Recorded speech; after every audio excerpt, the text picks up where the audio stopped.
सर्वांना नमस्कार. ऑगस्ट 2024 शिक्षण परिषद पूर्वतयारी कार्यशाळेमध्ये उपस्थित सर्व पर्यवेक्षक अधिकारी, यामध्ये सर्व गट शिक्षण अधिकारी, शिक्षण विस्तार अधिकारी, केंद्र प्रमुख, विषय साधन व्यक्ती, डाएटचे सन्माननीय प्राचार्य माननीय जितेंद्र साळुंके साहेब, शिक्षणाधिकारी प्राथमिक माननीय कादर शेख साहेब, शिक्षणाधिकारी माध्यमिक माननीय सचिन जगताप साहेब, शिक्षणाधिकारी योजना माननीय सुलभा वठारे मॅडम, माझे वरिष्ठ अधिव्याख्याता अधिकारी माननीय श्री अरुण जाधव साहेब, सहकारी अधिव्याख्याता सर्व आणि आपण सर्वजण उपस्थित.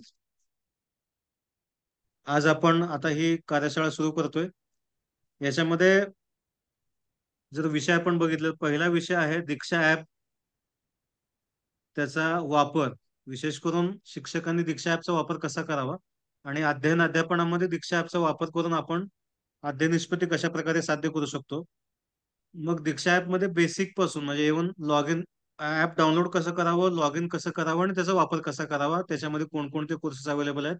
तर यासाठी या विषयावर जे राज्य स्तरावर तज्ज्ञ म्हणून कामकाज पाहतात आणि दीक्षा ऍपच्या या संपूर्ण प्रक्रियेमध्ये ज्यांचं पूर्ण महाराष्ट्रात चांगलं योगदान आहे, असे जिल्हा परिषद प्राथमिक शाळा एकूरगा, तालुका उमरगा, जिल्हा धाराशिव येथील प्राथमिक शिक्षक श्री पांचाळ प्रभाकर धोंडेराम हे आपल्याला या दीक्षा ॲपच्या वापराबद्दल मार्गदर्शन करणार आहेत. सर दीक्षा ॲपचे स्टेट रिसोर्स ग्रुप सदस्य आहेत. त्यासोबतच सरांचं क्वालिफिकेशन हे MA DSM CPTP पेड पात्र आहेत.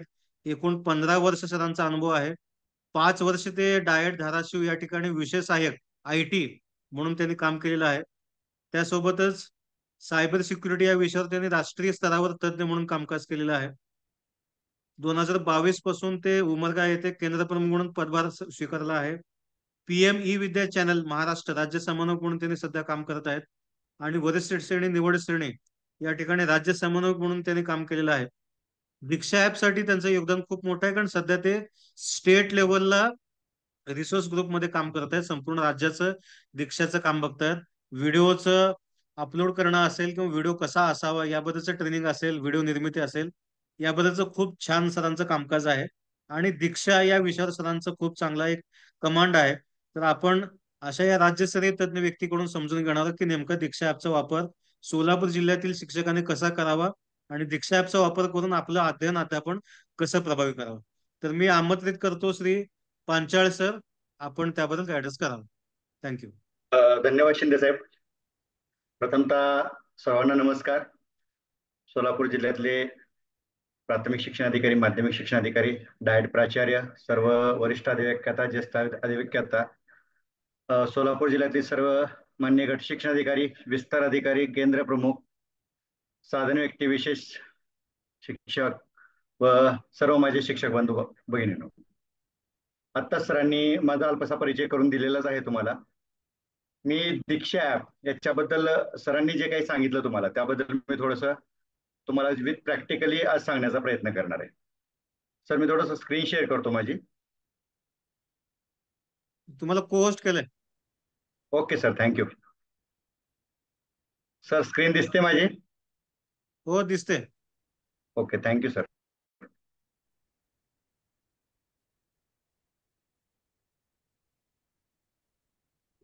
दीक्षा प्रणाली, दीक्षाचं पहिल्यांदा लॉंग फॉर्म समजून घेऊया आपण.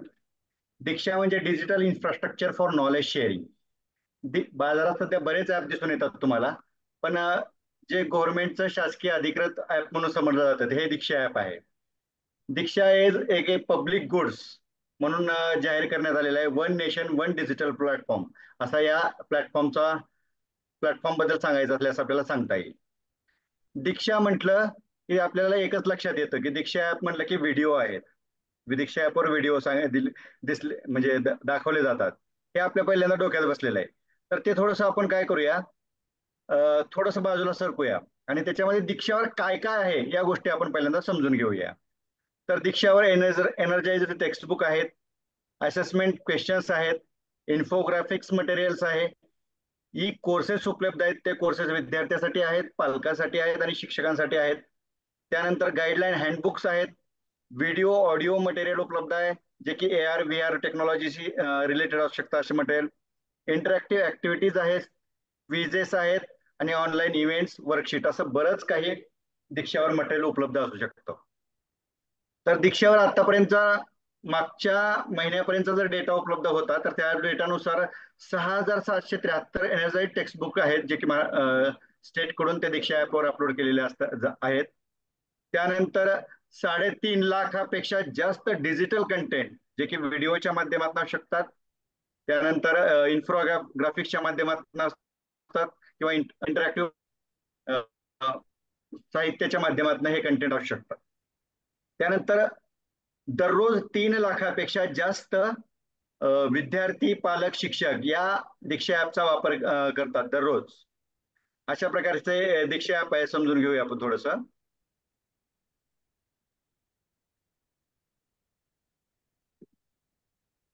हे दीक्षा ऍप कसं मिळवता येतं आपल्या मोबाईलवर. तर दीक्षा ऍपचा वापर मी तुम्हाला प्रथमतः सांगू शकतो की आपल्याला मोबाईलला अँड्रॉइडचा वापर करून सुद्धा दीक्षा ऍप वापरता येतं. तसेच ऍपलच्या जो मोबाईल असतो, आयफोन असतो, त्याच्यासाठी ऍपल स्टोअरवर दीक्षाचा ऍप उपलब्ध आहे.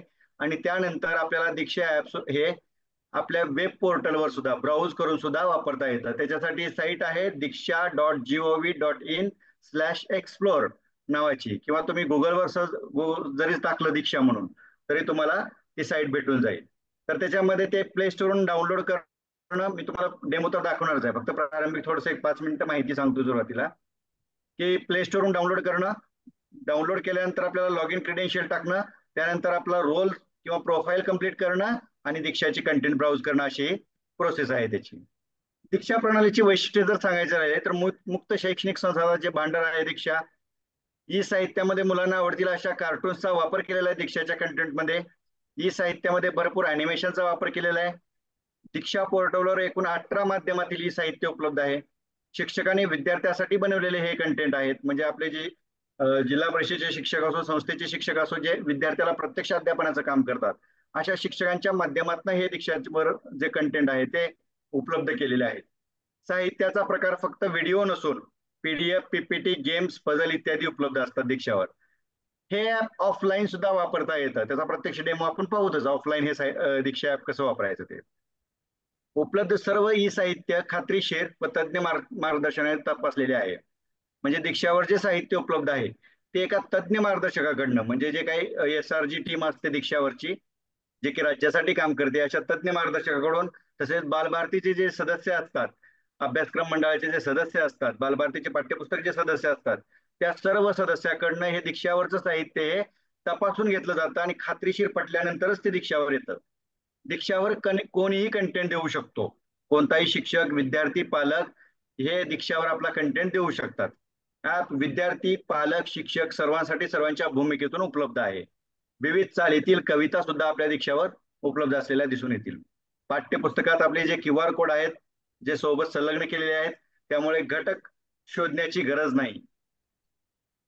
दीक्षा प्रणालीचे फायदे जर सांगायचे असेल तर विद्यार्थी सक्षम करण्यासाठी दीक्षाचा वापर केला जातो. जे आता सध्या FLNचं अभियान चालू आहे, त्या FLNच्या अभियानामध्ये पायाभूत साक्षरता व अंकज्ञान याच्यामध्ये वाढ करण्यासाठी दीक्षामध्ये भरपूर साहित्य आहे.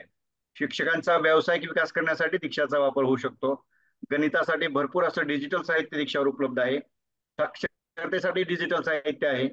शिक्षकासाठी संगणकीय नोंदणी, ऑन बोर्डिंग ऑफ टीचर्स, ह्या सुविधा सध्या दीक्षावर उपलब्ध असलेल्या दिसून येतात. मी प्रत्यक्ष दीक्षाच्या डेमोवर येतो. आपण प्रत्यक्ष डेमो पाहूया की दीक्षाचा वापर कसा करायचा. डेमो आपण मी दुसरी स्क्रीन शेअर करतोय, मोबाईलची स्क्रीन.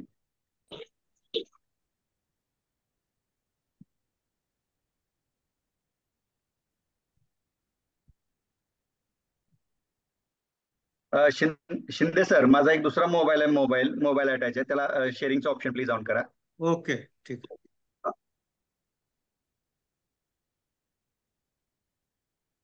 हँड रेस करताय का त्याचं? Okay sir.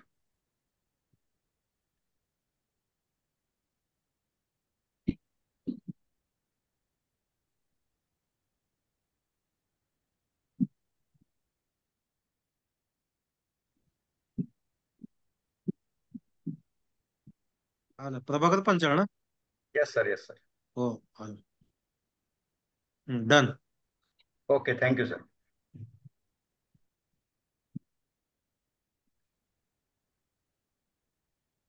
येस. पहिल्यांदा प्ले स्टोअरवर जायचंय. हे अँड्रॉइड मोबाईल धारकासाठी आहे. आणि त्यानंतर ऍपल ज्यांच्याकडे मोबाईल आहे त्यांच्याकडे ऍपल स्टोअर आहे. आणि dikshagov.in/explore या वेबसाईटवर तुम्हाला 3 प्रकारे दीक्षाचा वापर करता येतो. सर्च बॉक्समध्ये दीक्षा जाऊन टाईप करायचं आहे आपल्याला. इथं जर दीक्षा टाईप केला तर अशा प्रकारचं हे ऍप दिसेल तुम्हाला. सिम्बॉल दिसेल, Diksha for school education, ministry of education, government of India. अशा प्रकारचं हे ऍप आहे. ज्यांच्याकडे आहे त्यांच्याकडे ओपन दिसेल, ज्यांच्याकडे नसेल त्यांच्यासाठी इन्स्टॉलचं ऑप्शन दिसेल. तर इन्स्टॉल करायचंय. इन्स्टॉल केल्यानंतर जेव्हा आपण ओपन करू तेव्हा आपल्याला एक दीक्षाचा सरफेस दिसणार आहे आपल्याला. बघा, दीक्षा जेव्हा आपण इन्स्टॉल करतो तेव्हा आपल्याला पहिल्यांदा लँग्वेज, ही ऍप मध्ये जी आपली भाषा दिसणार आहे त्याच्याशी संबंध आहे ना कंटेंटचे. त्यामुळे इंग्रजी किंवा मराठी या दोन्हीपैकी कोणतीही तुम्ही निवडू शकता. त्यानंतर आपल्याला काही गेस्ट प्रोफाईल म्हणजे सुरुवातीला लॉग इन करण्यासाठी किंवा सुरुवातीला ऍज अ गेस्ट वापरण्यासाठी आपल्याला हे क्रेडेन्शियल देणं गरजेचं आहे. त्याच्यामुळे जर आपण स्टुडंट असेल तर स्टुडंट प्रमाणे, आणि विद्यार्थी असेल तर विद्यार्थी, आणि पॅरेंट असेल तर पॅरेंट. आणि ही ऑफिशियल यूज साठी 4था वापर सुरू झालेला आहे. तर आपण टीचर असाल तर टीचरला क्लिक करूया आपण. त्यानंतर आपल्याला इथं काय विचारलं जातं, जर आपल्याला एखादा QR कोड म्हणजे पाठ्यपुस्तकातला QR कोड डायरेक्टली स्कॅन करून आपल्याला इथं कंटेंट शोधता येतो. पण त्याच्या आधी आपली प्रोफाईल पूर्ण असावी यासाठी आपण थोडस काळजी घेतली पाहिजे. खाली बोर्ड सिलेक्ट करा म्हटले. सिलेक्ट बोर्डला जेव्हा आपण क्लिक करतो तेव्हा खाली आपला स्टेट बोर्ड महाराष्ट्र निवडायचं आहे आपल्याला या ठिकाणी. सबमिट करायचं. त्यानंतर मीडियम निवडायचंय. मीडियम हे आपलं महाराष्ट्रासाठीचं मराठी आहे. एकापेक्षा जास्त मीडियम सुद्धा तुम्ही निवडू शकता. तर मराठी मीडियम इथं निवडता येईल आपल्याला. क्लास, जो तुमचा वर्ग आहे तोही निवडू शकता आणि इतर वर्ग सुद्धा तुम्ही एकापेक्षा जास्त निवडू शकता. आणि शिक्षकाने CPT मात्र नक्की निवडावं, कारण कोर्सेस आपल्याला CPT मधूनच पाहता येतील. या गोष्टी आपण निवडायच्या आणि कंटिन्यू या टॅबला क्लिक करायचंय. Profile update successfully. आता ही प्रोफाईल जी तयार झालेली आहे तुमची आता सध्या गेस्ट प्रोफाईल तयार झालेली आहे. म्हणजे सध्या आपण गेस्ट प्रोफाईल मध्ये आहेत. पण आपल्याला कोर्सेस जेव्हा आपण शिक्षक म्हणून पूर्ण करण्याचा प्रयत्न करतो तेव्हा स्वतःची प्रोफाईल असणं सुद्धा गरजेचं आहे. तर याच्यामध्ये जर तुम्ही पाहिला तर क्लास 1, क्लास 2, क्लास 3 याच्या संदर्भात जे पाठ्यपुस्तक आहेत ते तुम्हाला इथं दिसून येतील. त्यानंतर आपल्या स्वतःचे प्रोफाईल एक खाली टॅब आहे, रिसोर्सेस, QR कोड आणि प्रोफाईल. या प्रोफाईलला जेव्हा जाल तुम्ही तेव्हा इथं आपल्याला प्रोफाईल एक गेस्ट प्रोफाईल दिसते. पण गेस्टच्या ऐवजी आपल्याला स्वतःची प्रोफाईल जर पाहिजे असेल तर खाली सगळ्यात आहे log in to access all the features. म्हणजे दीक्षावरचे सर्व फीचर वापरायचे असतील तर तुमची स्वतःची प्रोफाईल असणं खूप गरजेचं आहे. लॉग इनला क्लिक करणार आहेत आपण. लॉग इनला क्लिक केल्यानंतर आपल्याला इथं क्रेडेन्शियल मागितलं जातं पहिल्यांदा. Enter your email address, mobile number और पासवर्ड. आता तर आपल्याकडे तर नाहीये, तर रजिस्टर करण्यासाठी don't have an account register here असं एक ऑप्शन आहे. आणि ऑरचं सिम्बॉल आहे तिथं, आणि साइन इन विथ गुगल असं एक ऑप्शन आहे. तर आपल्याकडे सर्वांकडे अँड्रॉइड मोबाईल वापरत असल्यामुळे गुगलचं अकाउंट सहज उपलब्ध होतं. त्यामुळं गुगलच्या अकाउंटला आपण क्लिक करूया, साइन इन विथ गुगल. जेव्हा आपण याला क्लिक करतो तेव्हा आपल्या मोबाईलमध्ये जेवढे काही मेल आयडी आहेत तेवढे मेल आयडी आपल्या समोर दिसतात. ज्यांच्याकडे एक असेल तर त्यांना एकच दिसेल. कोणताही जो पर्सनल मेल आयडी आहे त्या मेल आयडीच्या माध्यमातून आपण दीक्षावर लॉग इन करायचं आहे. आपल्याला ऑटोमॅटिकली साइन अप केलं जातं. आणि आपल्याला बघा आता आपली प्रोफाईल परत एकदा उघडूया आपण. परत उघडल्यानंतर आपल्याला दिसतं इथं जे काही माझी प्रोफाईल असेल ती पर्सनली प्रोफाईल दिसते. याच्यामध्ये प्रोफाईल ओपन केल्यानंतर आपल्याला खाली 1-2-3 ऑप्शन दिसतील आपल्याला प्रोफाईलमध्ये. हे करून घेणं गरजेचं आहे. त्याचं कारण असं आहे की पूर्ण का असावं, तर जे आपल्या इयत्ता आहे त्याच्याबद्दल जे कंटेंट आहे, जे सर्च आहे त्या गोष्टी आपल्याला नेहमी आपल्या समोर दिसतील. त्यानंतर जे काही कोर्सेस असतील, आता प्रत्येक कोर्स तुम्हाला दीक्षावर सापडतोय. आपलं वरिष्ठ श्रेणी असेल, निवड श्रेणी असेल ते स्प्रिंग बोर्डच्या माध्यमातून झाले. पण इतर कोर्सेस मात्र आपल्याला दीक्षावर उपलब्ध आहेत. बरेच कोर्सेस आहेत. तर त्या कोर्सेससाठी आपल्याला पहिल्यांदा एडिट प्रिफरन्स मध्ये जायचंय. ह्या सर्व गोष्टी मी ऑलरेडी भरल्या असल्यामुळे ते एकदाच येतात. ज्यांच्या भरलेल्या नसतील त्यांनी रोल निवडायचा. आपल्याला जो काही रोल असेल तर आपला तो रोल निवडायचा आहे. स्टेट, डिस्ट्रिक्ट, ब्लॉक, क्लस्टर आणि स्कूल ही प्रायमरी माहिती आहे. ही प्रायमरी माहिती पहिल्यांदा भरून पूर्ण करून सबमिट करून सेव्ह करून घ्यायची आहे. दुसरी जी माहिती आहे सेकंडरी माहिती, तर त्याच्यामध्ये बोर्ड आहे, मीडियम आहे, क्लास आहे आणि सब्जेक्ट आहे. सब्जेक्ट निवडण्याची मला वाटतं कंपल्सरी मुद्दा नाहीये, त्याच्यामुळे काही निवडण्याची आवश्यकता नाही. सर्व सब्जेक्टचे मला कंटेंट दिसले पाहिजेत. त्याच्यासाठी हे सेकंड प्रिफरन्स सुद्धा, सेकंड माहिती सुद्धा मी सेव्ह करतोय. त्यानंतर खाली आहे मोबाईल नंबर आणि ईमेल आय डी, या गोष्टी सुद्धा भरून घेण्यात याव्यात.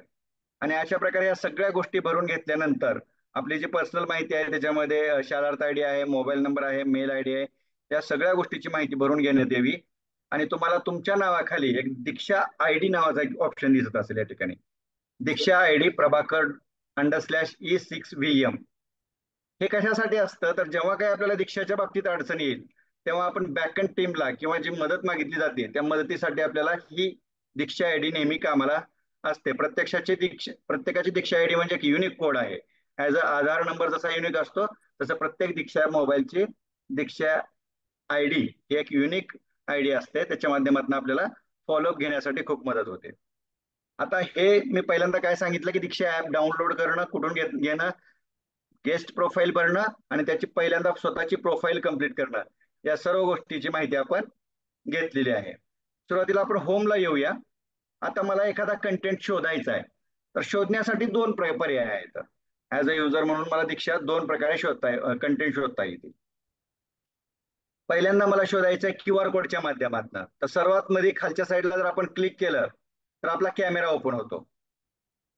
या कॅमेराच्या माध्यमातून आपण आपल्या टेक्स्टबुकवरचा क्यू आर कोड स्कॅन करू शकतो आणि त्या क्यू आर कोडच्या माध्यमातून त्या क्यू आर कोड त्या पाठाशी संलग्नित, त्या कवितेशी, त्या गद्याशी संबंधित सर्व कंटेंट आपल्याला दिसून येतील.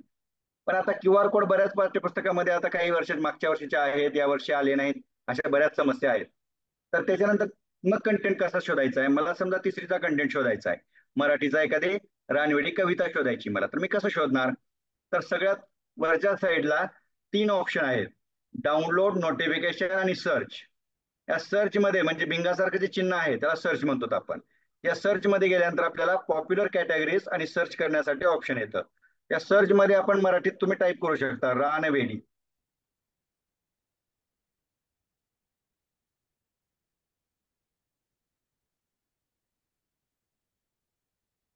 इथं जर सर्च मध्ये टाईप केलात आणि सर्च केलात तर लक्षात येईल बघा हे समोर. रानवेडीच्या बाबतीत जेवढे काही कंटेंट आहेत कुणी कुणी बनवलेले आहेत, म्हणजे एक जरी कंटेंट धडा असेल तर त्याच्यावर अनेक तज्ज्ञांनी त्याच्यावर कविता असेल, कविता वाचन असेल, कविता गायन असेल, त्याचं आशय स्पष्टीकरण असेल, या बाबी तुम्हाला दिसून येतील. थोडस पहा आता. रानवेडी कविता मी एक कंटेंट ओपन करून दाखवतो. हा कंटेंट जेव्हा आपण प्ले करतो तेव्हा आपल्याला कुठल्याही कंटेंटला जो आवश्यक वाटतो आपल्याला आपण दाखवू शकतो.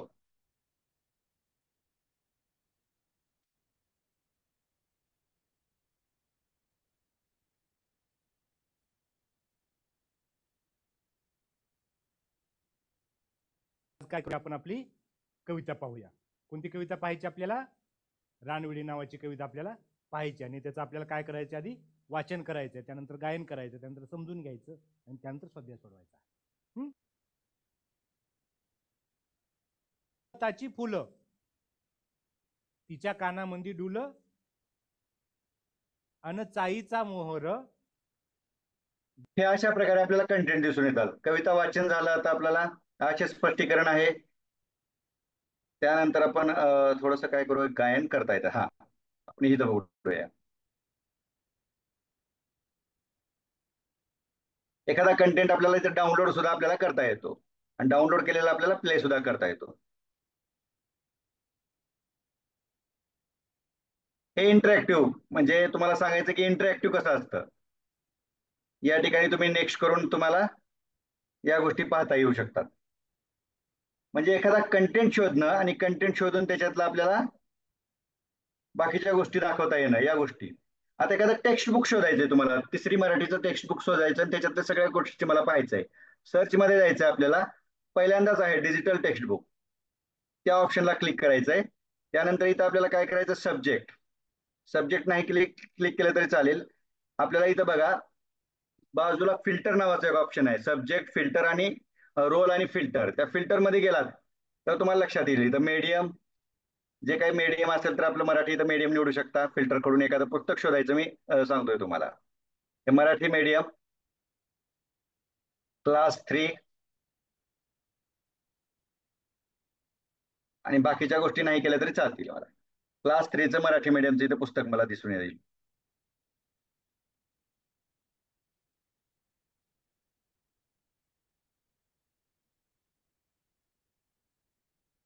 पब्लिशर मला इथं मित्रा पाहिजे. पब्लिशर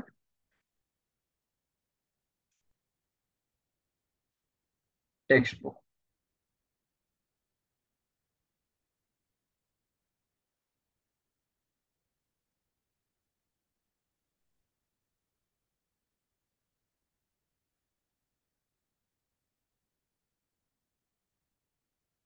हे जे काही टेक्स्ट बुक असतात दिसतात आपल्याला ते टेक्स्ट बुक आपल्याला दिसून येतील.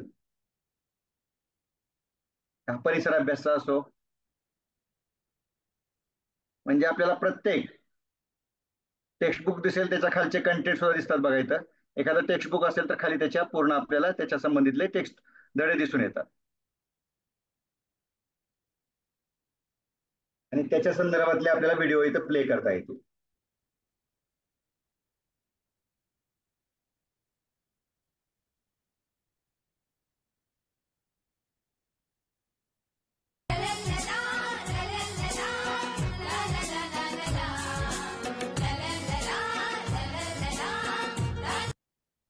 आनंदाची शाळा हिरव्या हिरव्या सुरावटींचा आम्हा लागला लळा आम्हा लागला लळा भाषा हिरवी कविता हिरवी हिरवा रंग पसरा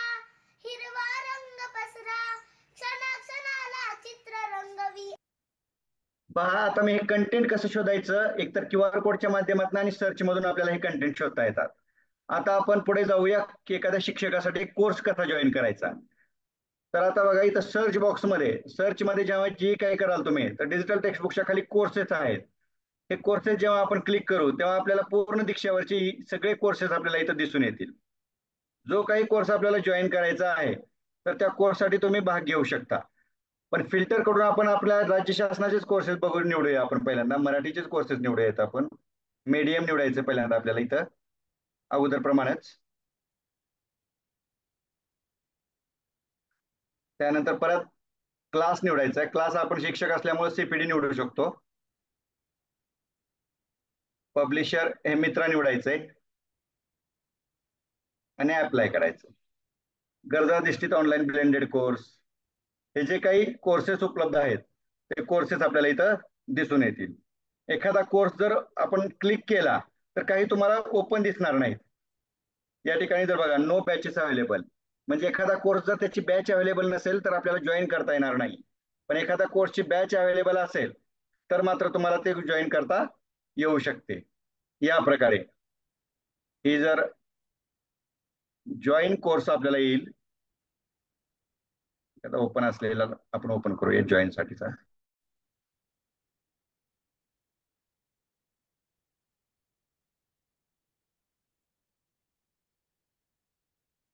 बरेचसे कोर्सेस सध्या चालू नसल्यामुळे तसं दिसतंय आपल्याला.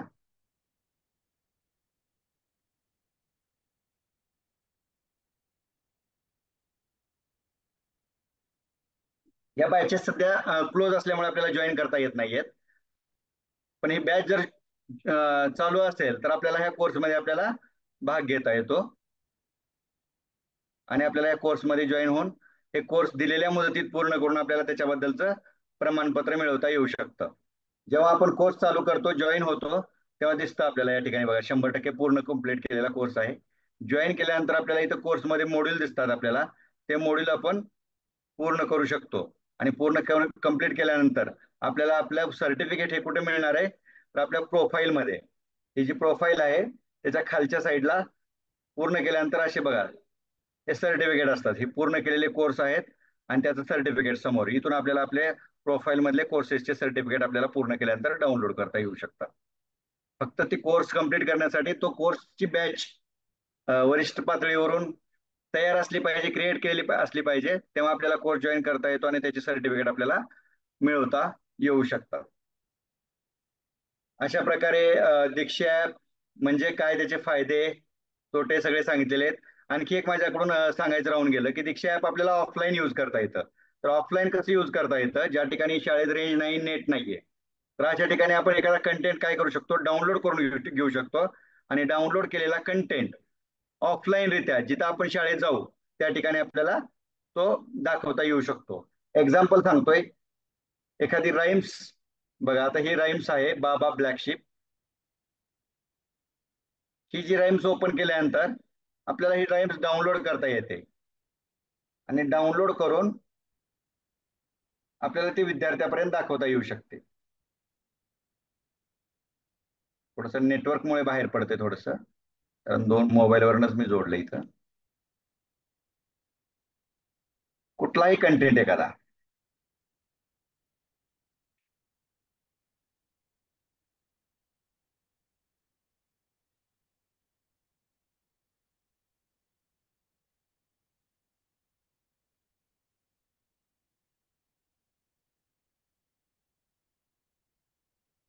हा कंटेंट आहे, तर आपल्याला इथं डाउनलोड करता येतं. इथं समोर दिसतं तुम्हाला लेफ्ट साईडला डाउनलोडचा ऑप्शन आहे. हे डाउनलोड केलं की हा कंटेंट एकदा डाउनलोड होतो पूर्ण.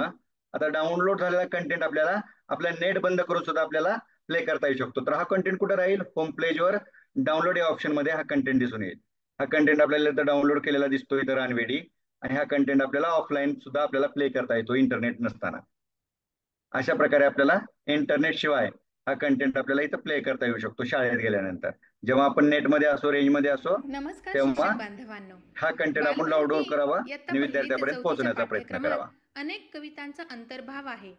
त्यापैकी बऱ्याच कविता शिकवताना आपल्याला निरसता किंवा कंटाळा अशा प्रकारे मला वाटतं दीक्षा बाबतीत जे काही आहे कमीत कमी वेळेमध्ये मी जास्तीत जास्त आपल्याला सांगण्याचा प्रयत्न केलेला आहे.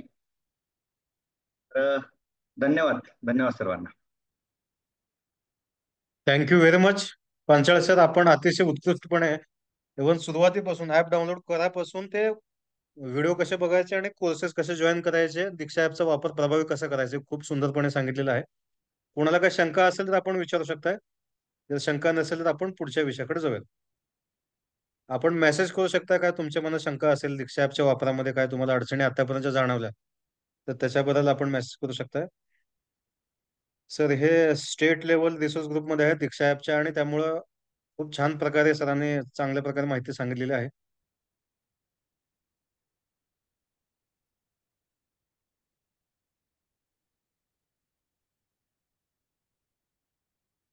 ठीक आहे, काय मेसेज येत नाही.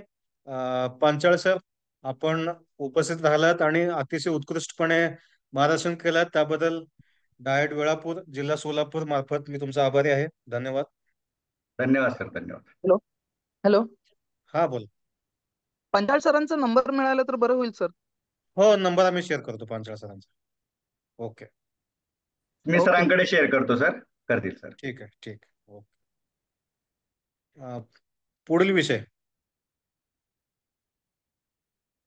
अध्ययन निष्पत्तीवर आधारित कृती कार्यक्रम. डॉक्टर तुकाराम राजे सर.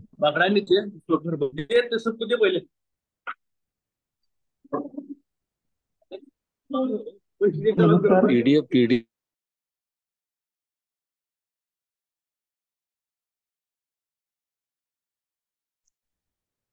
शिंदे साहेब, हो येतोय आवाज.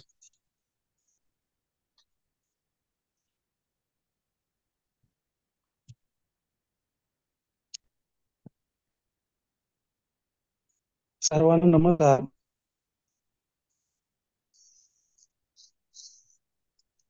मागे ऑगस्ट महिन्याच्या शिक्षण परिषदेमध्ये एक महत्वाचा विषय जो आहे त्यामध्ये इयत्ता व विषय निहाय अध्ययन निष्पत्तीवर आधारित कृती कार्यक्रम. यापूर्वी बऱ्याच वेळा अध्ययन निष्पत्ती हा शब्द आपण ऐकलेला आहे, त्यावरती बरेचसे कृती कार्यक्रम आपण वेगवेगळ्या कार्यशाळांमधून सुद्धा, शिक्षण परिषदामधून सुद्धा कृती कार्यक्रम तयार केलेले आहेत. परंतु विषयाला अत्यंत महत्वाचा हा विषय आहे, कारण संपूर्ण आपली सध्याची जी शिक्षण निष्पत्तीवर आधारितच कामकाज करत आहे. त्यामुळे या विषयाकडे प्रामुख्याने लक्ष देण्याची गरज आहे. ज्या वेगवेगळ्या अचिव्हमेंट सर्वे असेल, संपादन सर्वेक्षण असेल किंवा पायाभूत चाचणी असेल किंवा सहलीत चाचणी 1-2 म्हणजे या वेगवेगळ्या चाचण्यांचे प्रश्न जर आपण बघितले तर ते अध्ययन निष्पत्तीवर आधारित आहे. आणि सर्व शिक्षक बंधू सर्व घटकांचे म्हणजे पाठ्यपुस्तकाचं अध्ययन आपण करत असतो, परंतु प्रत्येक शिक्षकांच्या डोळ्यासमोर नेहमी अध्ययन निष्पत्ती असल्या पाहिजेत. त्या दृष्टिकोनातून हा विषय महत्वाचा आहे.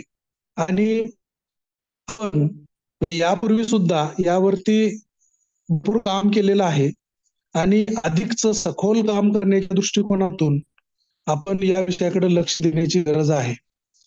आता जर आपण उदाहरणादाखल अध्ययन निष्पत्तीचा जर आपण विचार केला, एखाद्या इयत्तेची अध्ययन आपण जर बघितली तर उदाहरणार्थ दुसरीसाठी अध्ययन निष्पत्तीचं एक उदाहरण सांगतो की विविध उद्देशासाठी स्वतःच्या भाषेचा किंवा शाळेतील माध्यम भाषेचा वापर करून गप्पा गोष्टी करतात. माहिती मिळवण्यासाठी प्रश्न विचारणे, स्वतःचे अनुभव सांगणे, अंदाज व्यक्त करणे अशी अध्ययन निष्पत्ती आहे. तर या अध्ययन निष्पत्तीसाठी जे आपल्या पाठ्यपुस्तकात जे घटक वेगवेगळे दिलेले आहेत त्यामध्ये जे घटक आहेत ते घटकांचा शोध आपल्याला घ्यावा लागेल. कोणते घटक आपण या अध्ययन निष्पत्तीसाठी सिलेक्ट केलेले आहेत आणि त्या घटकाच्या अनुषंगानं फक्त त्या धड्याचं अध्यापन करणे म्हणजे पाठ वाचून दाखवणे, त्यावरती थोडी चर्चा करणे, प्रश्नोत्तर घेणे, त्याही पलीकडे जाऊन अध्ययन निष्पत्तीसाठी आपल्याला काही कृती आणि उपक्रम आयोजित करावे लागतील. त्या दृष्टिकोनातून आपल्याला आठवड्याच्या बाजाराची चर्चा घडवून आणता येईल. म्हणजे फक्त पाठ आठवड्याचा बाजार हा पाठ शिकून उपयोग नाही, बाजाराची वर्गामध्ये चर्चा घडवून आणणे, बाजारपेठ आयोजित करता आली तर आपल्याला म्हणजे भेट आयोजित करता येईल, त्यावर चर्चा घडवून आणता येईल. आता बघ, ही चर्चा करताना कोणत्या बाबींचा विचार करावा, तर आठवडे बाजारात कोणती दुकाने असतात, तुम्ही बाजारातून कोणकोणत्या विकत घेता, तुमच्या घरातील परिसरातील पाळीव प्राण्यांच्या पिल्लांबद्दलची माहिती म्हणजे वगैरे अशा ज्या बाबी आहेत त्या चर्चा घडवून आपल्याला आणता येईल. अगदी वेगवेगळ्या विषयाच्या अनुषंगाने म्हणजे विद्यार्थ्यांना प्रश्न विचारण्यासाठी आपल्याला उद्युक्त करता येईल. म्हणजे शिक्षकांनी त्या विद्यार्थ्यांच्या प्रश्नांची उत्तरं द्यावी, काही शिक्षकांनी विचारावेत, विद्यार्थ्यांनी त्याची उत्तरं द्यावी. अशा पद्धतीने आपल्याला म्हणजे चर्चा घडवून आणता येईल. त्याचबरोबर बाजार वर्णन करून घेता येईल. एक मुद्दा प्रत्येकाला विचारून त्याची नोंद त्यावर घेता येईल. त्याचं वाचन सुद्धा आपल्याला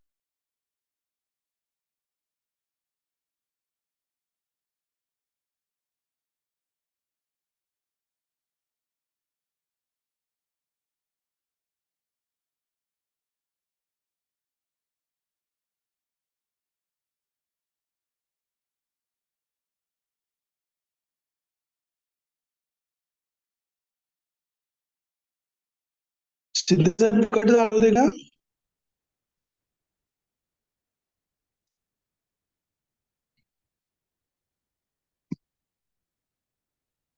शिंदे साहेब आवाज येतोय?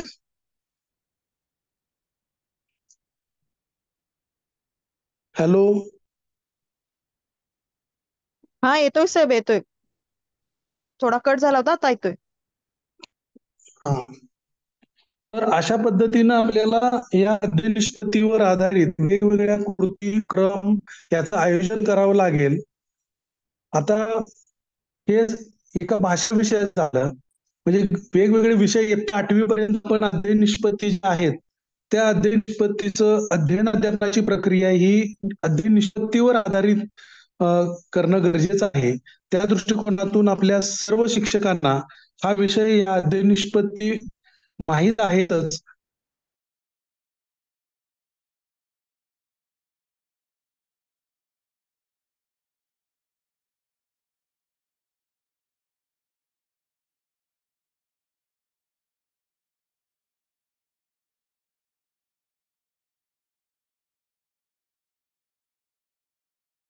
शिंदे साहेब,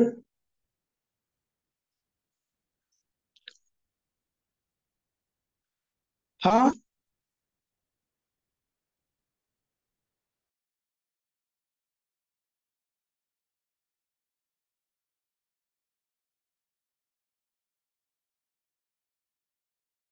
हा साहेब बोला.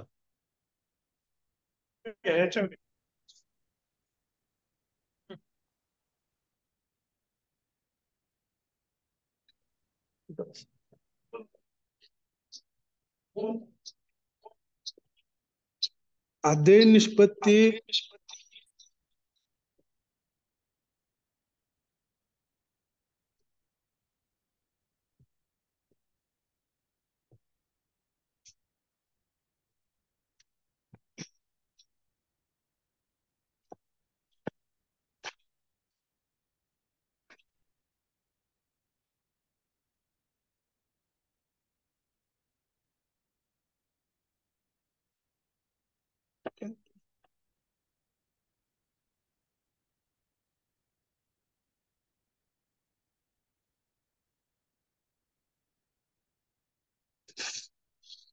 अध्ययन निष्पत्ती ज्या आहेत त्या प्रामुख्यानं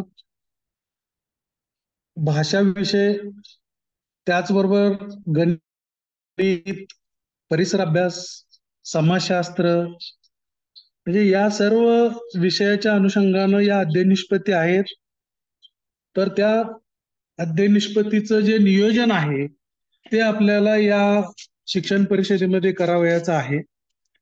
प्रामुख्यानं एक आवाज येतोय का शिंदे साहेब?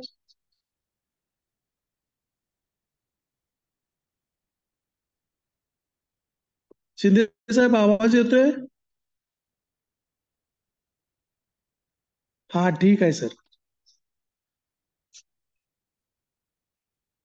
यामध्ये शिक्षण परिषदेमध्ये आपल्याला अध्ययन निष्पत्तीवर आधारित कृती कार्यक्रम जो आहे त्यामध्ये प्रामुख्यानं शिक्षकांचे गट आपण तयार करावेत. या गटामध्ये एक प्रपत्र आम्ही तयार केलेलं आहे, ते ग्रुपवरती शेअर करतोय. त्यामध्ये शाळेचं नाव, इयत्ता, विषय, त्याचबरोबर अनुक्रमांक, अध्ययन निष्पत्तीचे नाव. यापूर्वी शासनामार्फत इयत्ता 1ली ते 5वी आणि 5वी ते 8वी या इयत्तांसाठी अध्ययन निष्पत्तींच्या यादींची पुस्तिका दिलेली आहे. त्याचबरोबर पाठ्यपुस्तकामध्ये सुद्धा अध्ययन निष्पत्ती दिलेल्या आहेत. त्या अध्ययन निष्पत्तीचं नाव या ठिकाणी लिहायचं आहे. त्यानंतर घटक ही अध्ययन निष्पत्ती कोणत्या घटकासाठी किंवा उपघटकासाठी लागू पडते त्या घटकाचं किंवा उपघटकाचं नाव लिहायचं आहे. त्यानंतर अध्ययन निष्पत्ती विद्यार्थ्यांमध्ये रुजवण्यासाठी घ्यावयाचा कृती किंवा उपक्रम, त्यामध्ये शिक्षकांची कृती काय असणार आहे, विद्यार्थ्यांची कृती काय असणार आहे, त्या दृष्टीनं आपण विचार करून, म्हणजे शिक्षकांच्या 4-5 शिक्षकांच्या गटामध्ये याबाबतचा विचार करावा आणि यामध्ये नोंद करावी. आणि आवश्यक साहित्य जे काय आवश्यक आहे त्या साहित्याची नोंद सुद्धा या प्रपत्रामध्ये करावी. अशा पद्धतीनं आपल्या केंद्रामध्ये जर 50 शिक्षक असतील तर एक वेगवेगळ्या इयत्तांचे, वेगवेगळ्या विषयांचे गट तयार करून 5 ते 6 लोकांचे गट तयार करून एक एक इयत्ता एक विषय असं प्रत्येकाला दिलं आणि एक 10 मिनिटाचा वेळ दिला. त्यामध्ये या उपक्रम आणि कृतीबद्दल चर्चा घडवून आणायची, या प्रपत्रामध्ये हे लिहायचं आणि एक 5 मिनिटासाठी गटप्रमुखामार्फत प्रत्येक अध्ययन निष्पत्तीसाठी काय कृती सुचवलेल्या आहेत त्याबद्दल या गटकार्याचं वाचन करून घेणं या शिक्षण परिषदेमध्ये अपेक्षित आहे. शिंदे साहेब, आणखीन तुम्हाला काय या संदर्भात सांगायचं असेल तर सांगा.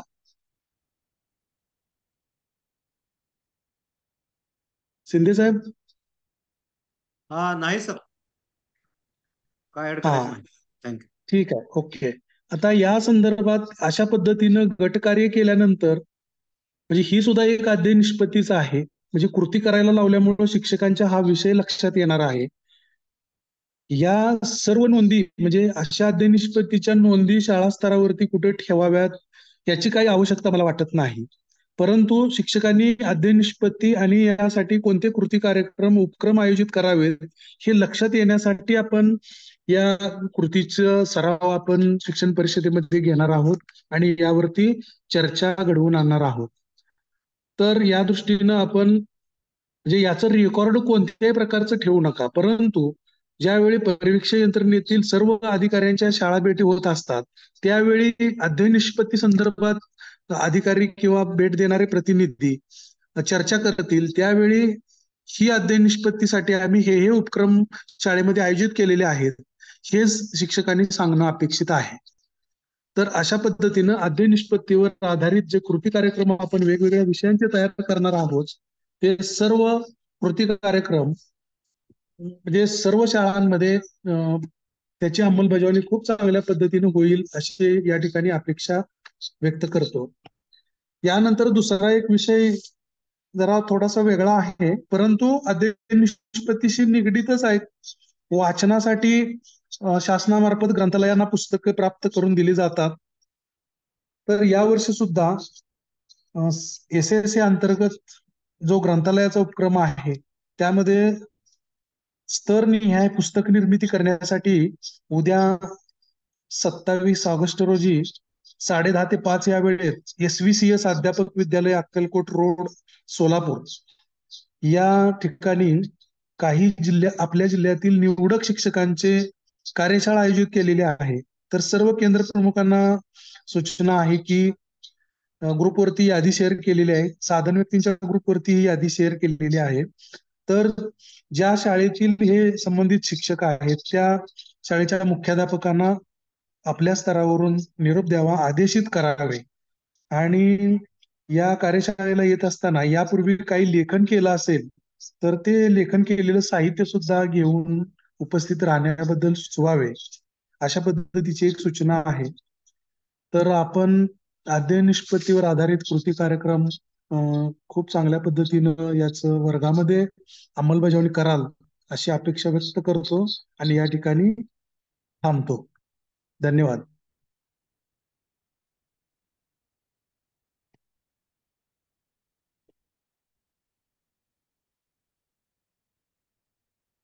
शिंदे साहेब.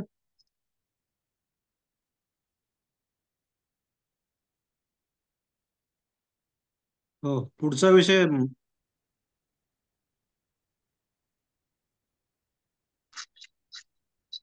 अरुण जाधव साहेब आहेत का?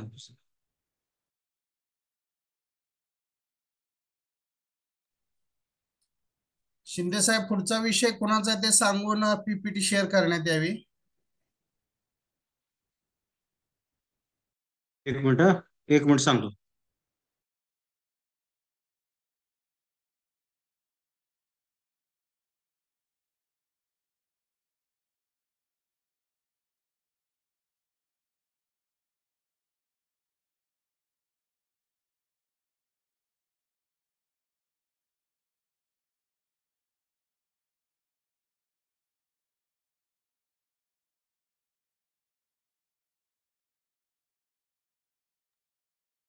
पुढचा विषय आहे इयत्ता 5वी व 8वी शिष्यवृत्ती परीक्षा मार्गदर्शन व नियोजन. आणि या विषयाबद्दल बोलणार आहेत श्रीमती वृषाली भोसले, जिल्हा परिषद प्राथमिक शाळा नंबर 1 मोडणीम, तालुका माढा, जिल्हा सोलापूर. वृषाली भोसले मॅडम, आपण हँड करा, मी तुम्हाला पोस्ट करतो.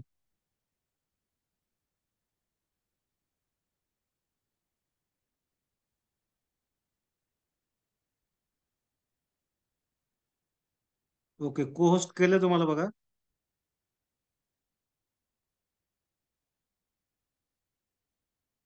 मॅडम अनम्यूट व्हा आता. हो हो. सर्वप्रथम नमस्कार सर, आवाज येतोय? हो, येतोय आवाज.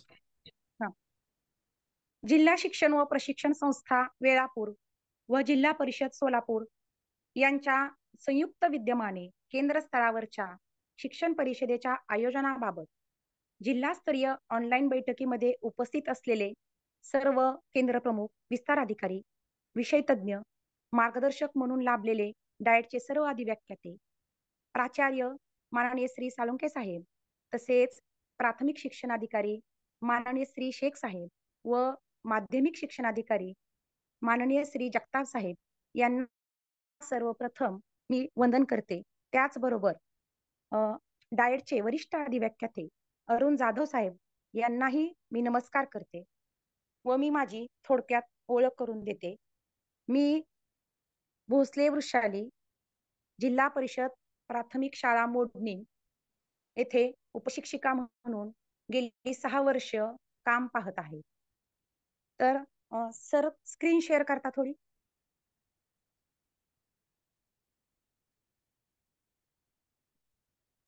मॅडम तुम्हाला पोस्ट केलं, तुम्ही स्क्रीन शेअर करू शकताय. ठीक आहे, ठीक आहे.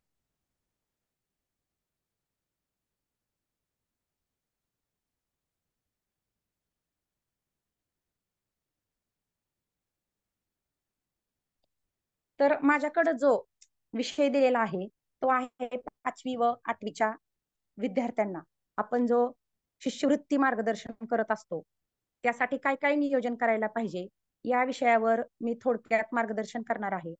सगळ्यात आता जो नवीन विषय, ज्वलंत विषय आहे तो म्हणजे स्पर्धा परीक्षा आणि पालकांचा हा एकदम जिव्हाळ्याचा विषय ठरलेला आहे. तर माझ्याकडं बोलण्यासाठी येथे फक्त माझ्याकडे जो 5वीचा वर्ग होता तेवढा अनुभव माझ्याकडं आहे.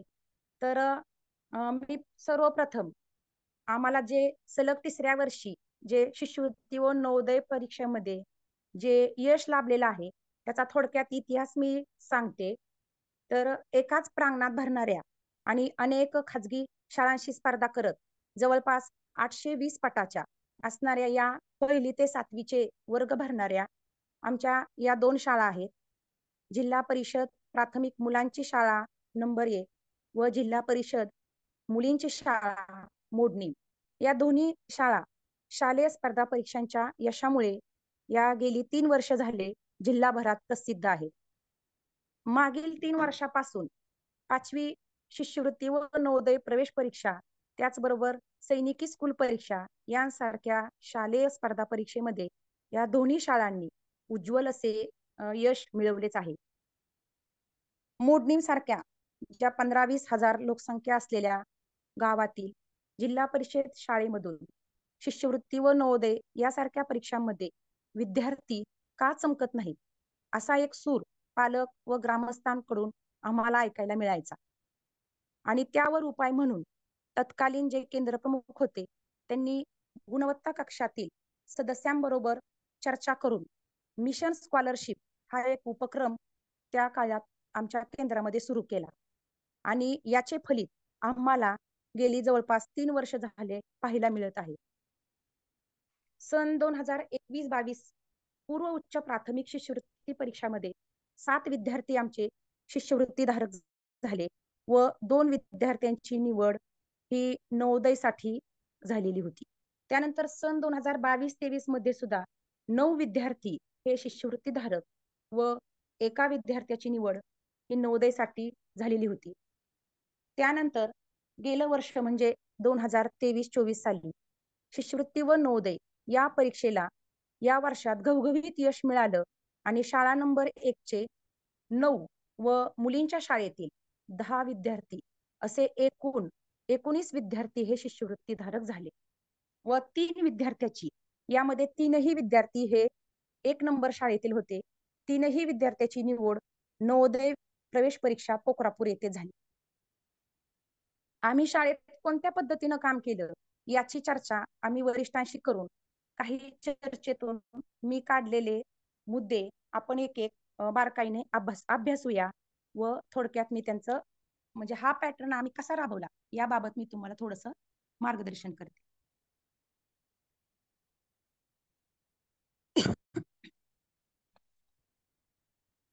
सर पुढची स्क्रीन दिसते.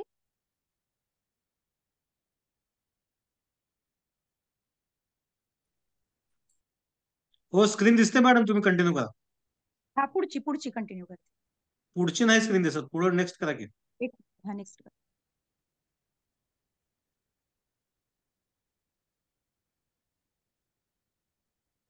आपण ज्या वेळेला केंद्र स्तरावर शिक्षण परिषद घेणार आहोत त्यावेळेला जर हा कोणाकडे विषय द्यायचा असेल तर आपण ते मी जे मुद्दे एक एक काढलेले आहेत त्याचं जरी तुम्ही थोडक्यात नोट डाऊन केलं तर समोरच्याला विषय कसा पटवून द्यायचा हे थोडक्यात त्यांना कळेल. तर मी पहिलीपासूनच तयारीला सुरुवात करायला पाहिजे. खरं विद्यार्थी दशेतील किंवा शालेय जीवनातील पहिली हा विद्यार्थ्याचा अगदी मूळ पाया असतो आणि तो पाया जर मजबूत व भक्कम बनला तरच तो विद्यार्थी हा स्पर्धा परीक्षेमध्ये टिकणार आहे. त्यामुळे आपण जेव्हा मूल पहिलीत आले तेव्हा त्यांच्याकडून अगदी परीक्षेचं दडपण न टाकता अगदी आनंददायी पद्धतीने कृतीयुक्त व मनोरंजक दृष्टीने किंवा खेळात त्यांचे शब्द वाचन असतील किंवा अंकज्ञान असतील, इंग्रजीचे अल्फाबेट्स असतील किंवा आपण जो पुस्तकामध्ये जे खेळू करू आणू या अंतर्गत ज्या ज्या ऍक्टिव्हिटीज असतात त्या मुलांना पुस्तकात दिलेल्या आहेतच त्या आपण जरी करून घेतल्या पाहिजेत की जेणेकरून त्यांचं अवांतर नॉलेज वाढेल आणि त्यांचा हा सर्वांगीण विकास घडून येईल.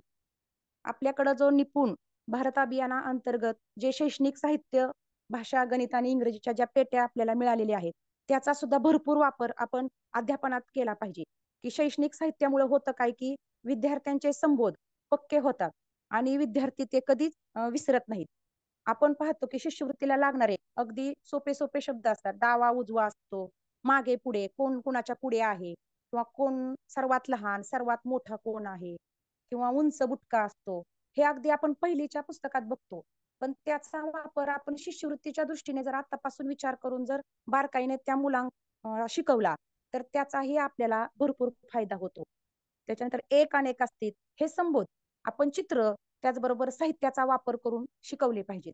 म्हणजे शिष्यवृत्तीचा बेस हा अगदी आपण पहिलीलाच त्या विद्यार्थ्यांना पहिलीलाच तो डोळ्यासमोर ठेवून शिकवला तर आपल्याला पुढे गेल्यावर जास्त जड होत नाही. त्याच्यानंतर लेखन आपण शिकवतो पण आपण शिकवलेलं लेखन हे अचूक स्ट्रोकने आपण त्यांना शिकवलेलं आहे का?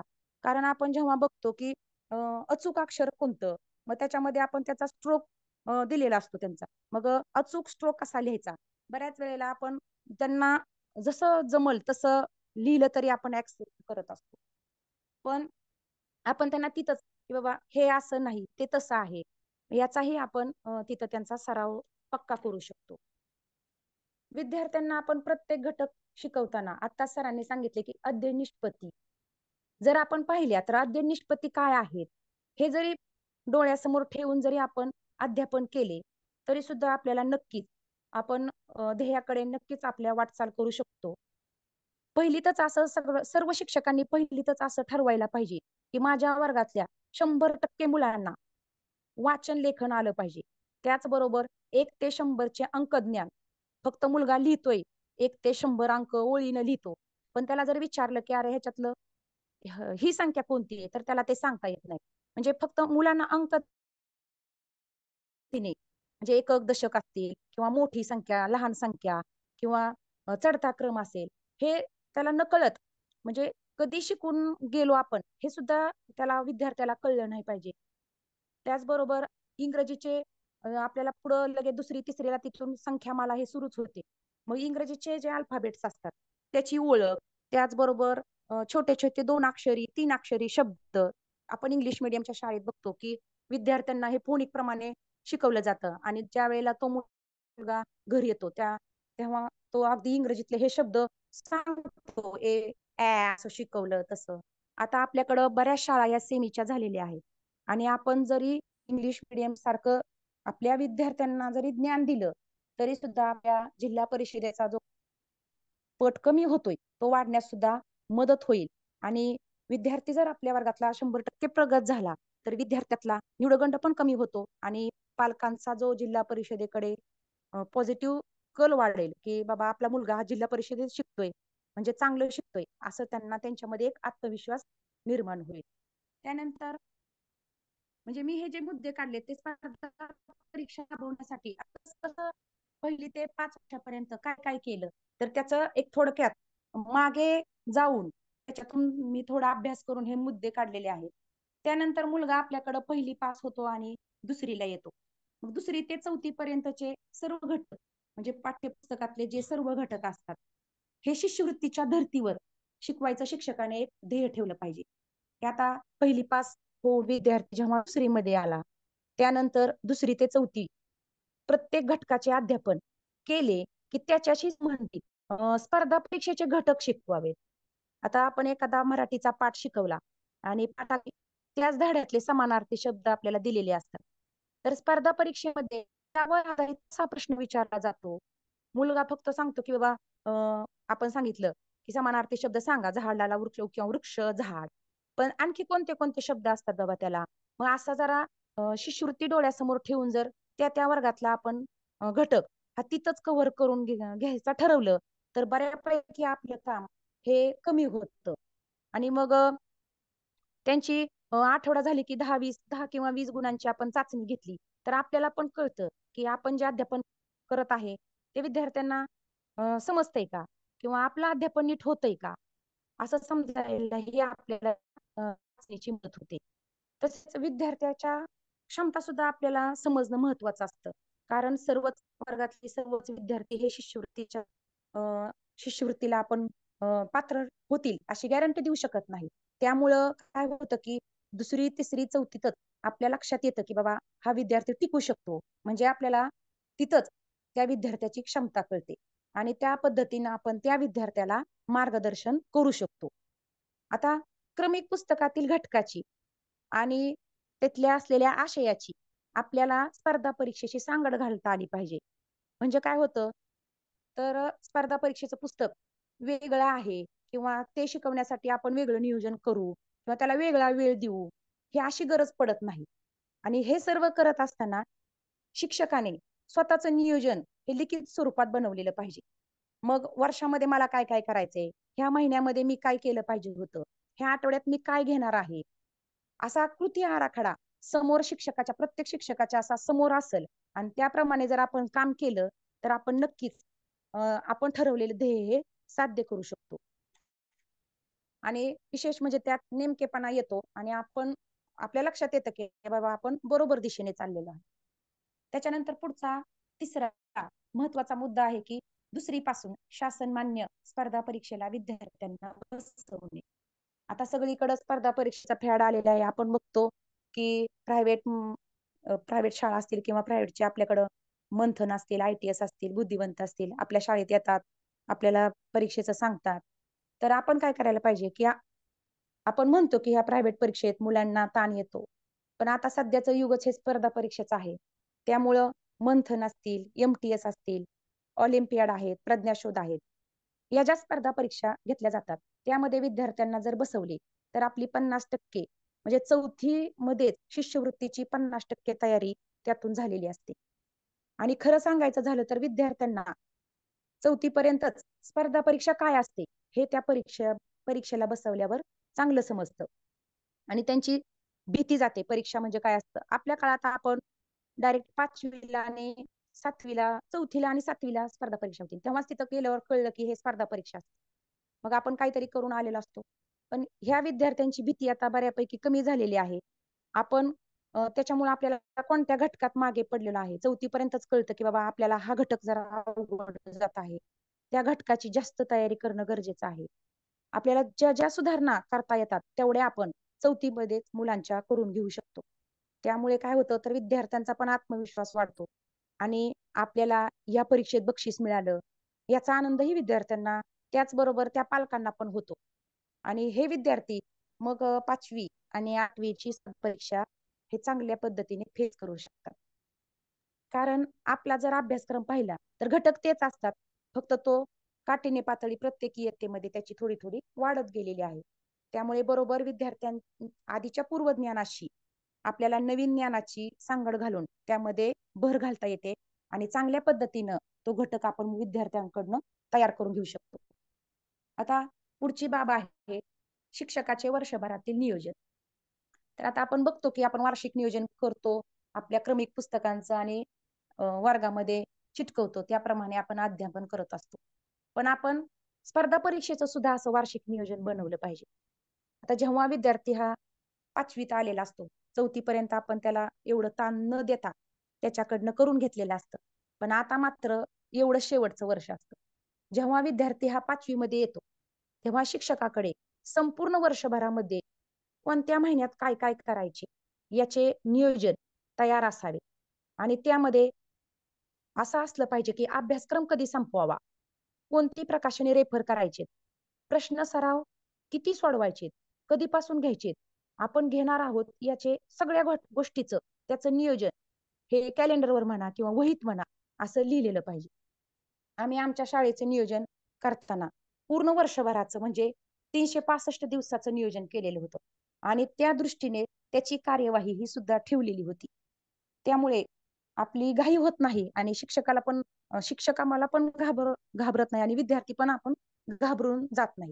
प्रत्येक घटक हा सखोल पद्धतीनं आपल्याला नियोजनाप्रमाणे सोडवायला येत असतो आणि मग जास्तीत जास्त प्रश्नपत्रिका सोडवायला आपल्याला वेळ देता येतो.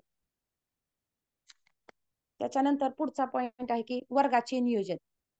आता आपल्याकडं वर्गाचं नियोजन म्हणजे काय, तर आपल्याकडं 1 ते 5च्या शाळेत कसं असतं की एका वर्गाला एक शिक्षक किंवा जोड वर्ग 2 वर्ग असतात, एकच शिक्षक असतात.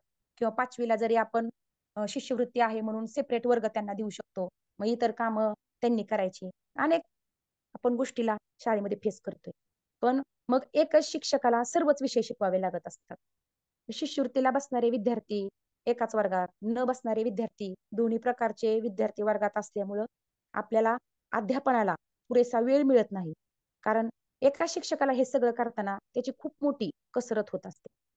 मग विद्यार्थ्याचा रिझल्ट आपोआप कमी येतो. आपल्याला वाटतं मी खूप घेतलं पण विद्यार्थ्यांनी केलं नाही किंवा विद्यार्थ्यांनी च्या अपेक्षा असतात पण शिक्षकाला वेळ मिळत नाही. अशा अनेक संकट आपल्याला शाळेवर आपण बघतो. तर आमच्या शाळेमध्ये आमच्या प्रत्येक वर्गाच्या या 2 तुकड्या आहेत. त्यामुळे दोन्ही तुकड्यातील फक्त शिष्यवृत्तीला बसणाऱ्या विद्यार्थ्यांचा एक वेगळा वर्ग आम्हाला करता आला आणि त्यांना मग 2 शिक्षिका आणि 2 वर्ग होते. मग दोन्ही शिक्षकांमध्ये आम्ही विभागून विषय घेतले आणि त्याप्रमाणे आम्ही अध्यापन केले. याचा आम्हाला एवढा फायदा झाला की प्रत्येक विद्यार्थ्याला त्याला वेळ तर मिळालाच पण त्याच्या गतीनं त्याला शिकता आलं. जो विद्यार्थी पुढे जाईल त्याला जेवढे पात्र ठरतील, आम्ही एक बॅचच केली होती त्यामुळे लक्षात आलं होतं की बाबा हा विद्यार्थी राज्याच्या यादीत लागू शकतो, हे विद्यार्थी जिल्ह्याच्या यादीत लागणार, हे विद्यार्थी पास होणार. म्हणजे पूर्ण आम्हाला त्यांचा असा मॅप लक्षात आला होता आणि त्याचा फायदा एवढा झाला की एका शिक्षकावरचा लोड कमी झाला. कारण आपण जर बघितलं अच्या तुकडीत पण शिकवायचे आणि बच्या तुकडीत पण मॅडम तेच करतात. मग असं वेगवेगळं करण्यापेक्षा की दोघींनी मिळून जर हे केलं तर लोडही कमी होतो आणि आपल्याला जास्त फायदा पण होतो, यश चांगलं मिळतं. आता सगळ्या शाळेतल्या शिक्षकांना हे शक्य होत नसतं, परंतु आपण जर शाळेतील ज्या शिक्षकाचे गणित चांगले आहे किंवा त्याला आवड आहे गणिताची शिकवायची, तर त्यांनी काही घटक शिष्यवृत्तीच्या वर्गावर येऊन शिकवले तर त्याचा पण विद्यार्थ्यांना फायदा होतो. किंवा एखाद्याला इंग्रजी आवडतंय तर त्यांनी इंग्रजी विषय घ्या. त्यामुळे काय होतं तर एका शिक्षकावर पूर्ण वर्गाचा लोड न पडता वेळेत अभ्यासक्रम पण पूर्ण होतो आणि विद्यार्थ्याच्या यशात चांगलीच वाढ होते. आणि आपल्याला म्हणजे शिक्षकांमधलं एकमेकाला मदत केल्यामुळे शिक्षकांमधलं सुद्धा वातावरण चांगलं राहतं, शाळेतलं सगळंच वातावरण आपलं चांगलं राहायला मदत होते. त्यानंतर बघा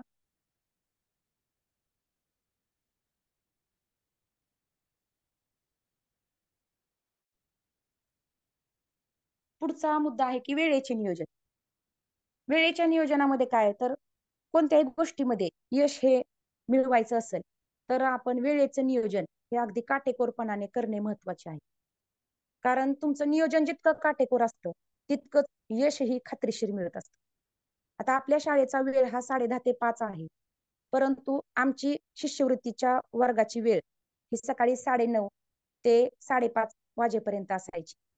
आता या वेळेचं सुद्धा दिवसभराच्या वेळेचं सुद्धा पूर्ण शेड्यूल कसे असायचे हेही आम्ही ठरवले होते.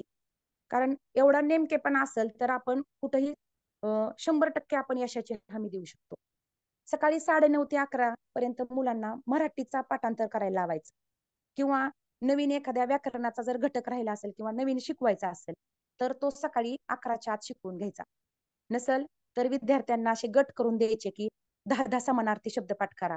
त्याचे जोड्या लावल्या होत्या विद्यार्थ्यांच्या की ग्रुपने करा किंवा 2-2ने करा, एकमेकांना विचारा. त्याच्यानंतर 11 वाजता काय करायचं की ज्या वेळेला इतर मुलांचा परिपाठ सुरू असतो आपण 10 मिनिटं त्यावेळेला ब्रेक द्यायचा आणि त्याच्यानंतर 10 मिनिटं ब्रेक झाला की गणित विषयाचं अध्यापन करायचो. आणि अशा पद्धतीने आम्ही पहिल्या सत्रात भाग 1चे सर्व घटक शिकवायचो. दुपारच्या सत्रातही त्याच पद्धतीने चालायचं. इंग्रजी व बुद्धिमत्तेचे अध्यापन आम्ही घ्यायचो. याच पद्धतीने प्रथम इंग्रजी पाठांतराला वेळ द्यायचा विद्यार्थ्यांना. मुलं विद्या आपण किती सांगा की घरी एवढं पाठ करून ये, विद्यार्थी करत नाही. आणि इथं कसं होतं की वातावरण निर्मिती झालेली असते आणि एकमेकांना विचारल्यावर किंवा आपण जरी सांगितलं की सांगा ह्याचं, आपण जरी पुढं म्हटलं तरी जे विद्यार्थी करत नाहीत घरी त्यांच्याही कानावर पडून पडून बऱ्याच गोष्टी त्यांना सुद्धा येतात.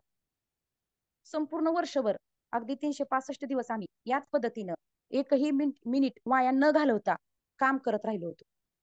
त्याच्यानंतर पुढचं आहे की अभ्यासक्रमाचे नियोजन. चौथीची ज्या वेळेला संकलित परीक्षा झाली की आम्हाला वेध लागले होते ते 5वीच्या शिष्यवृत्तीचे. मग परीक्षा संपली चौथीची की 15 मार्च पासून आम्ही विद्यार्थ्यांना नवनीतचे मार्गदर्शक हे खरेदी करायला सांगितले होते. म्हणजे काय होईल तर आपल्याला लगेचच अध्यापन सुरू करता येईल. मग मार्च व एप्रिल महिन्यात म्हणजे बरोबर 1.5 महिन्यामध्ये आम्ही विद्यार्थ्यांना जे सोपे सोपे आहेत की 4थी पर्यंत आपण जे शिकलेलं घटक आहेत मराठीचे समानार्थी असतील, विरुद्धार्थी शब्द असतील किंवा उतारे असतील, मराठीचे त्याचप्रमाणे इंग्रजीचे सुद्धा पाठांतराचे जे भाग आहेत ते आम्ही विद्यार्थ्यांना मार्च एप्रिल महिन्यातच करायला लावले. आता गणिताचं जे संख्या ज्ञान आपण म्हणतो जास्त मार्क ह्याच घटकाला आहेत की गणिताचे संख्या ज्ञान. त्याच्यामध्ये बेरीज, वजाबाकी, गुणाकार, भागाकार या 4 क्रियावरचे जेवढे जेवढे स्वाध्याय आहेत तेवढे आम्ही उन्हाळी सुट्टी लागण्याच्याच अगोदर घेतलेले होते.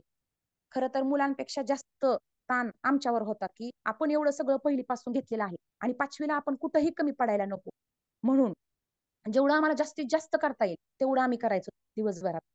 त्याच्यानंतर विद्यार्थ्यांना ज्या वेळेला 1 मेला उन्हाळी सुट्टी लागते परंतु आम्ही काय केलं की विद्यार्थ्यांना गुगल मीटवर त्यांना दररोज 1 तास त्यांच्या संपर्कात राहायचो की जेणेकरून विद्यार्थी काहीतरी शिक्षक आम्हाला काहीतरी सांगतात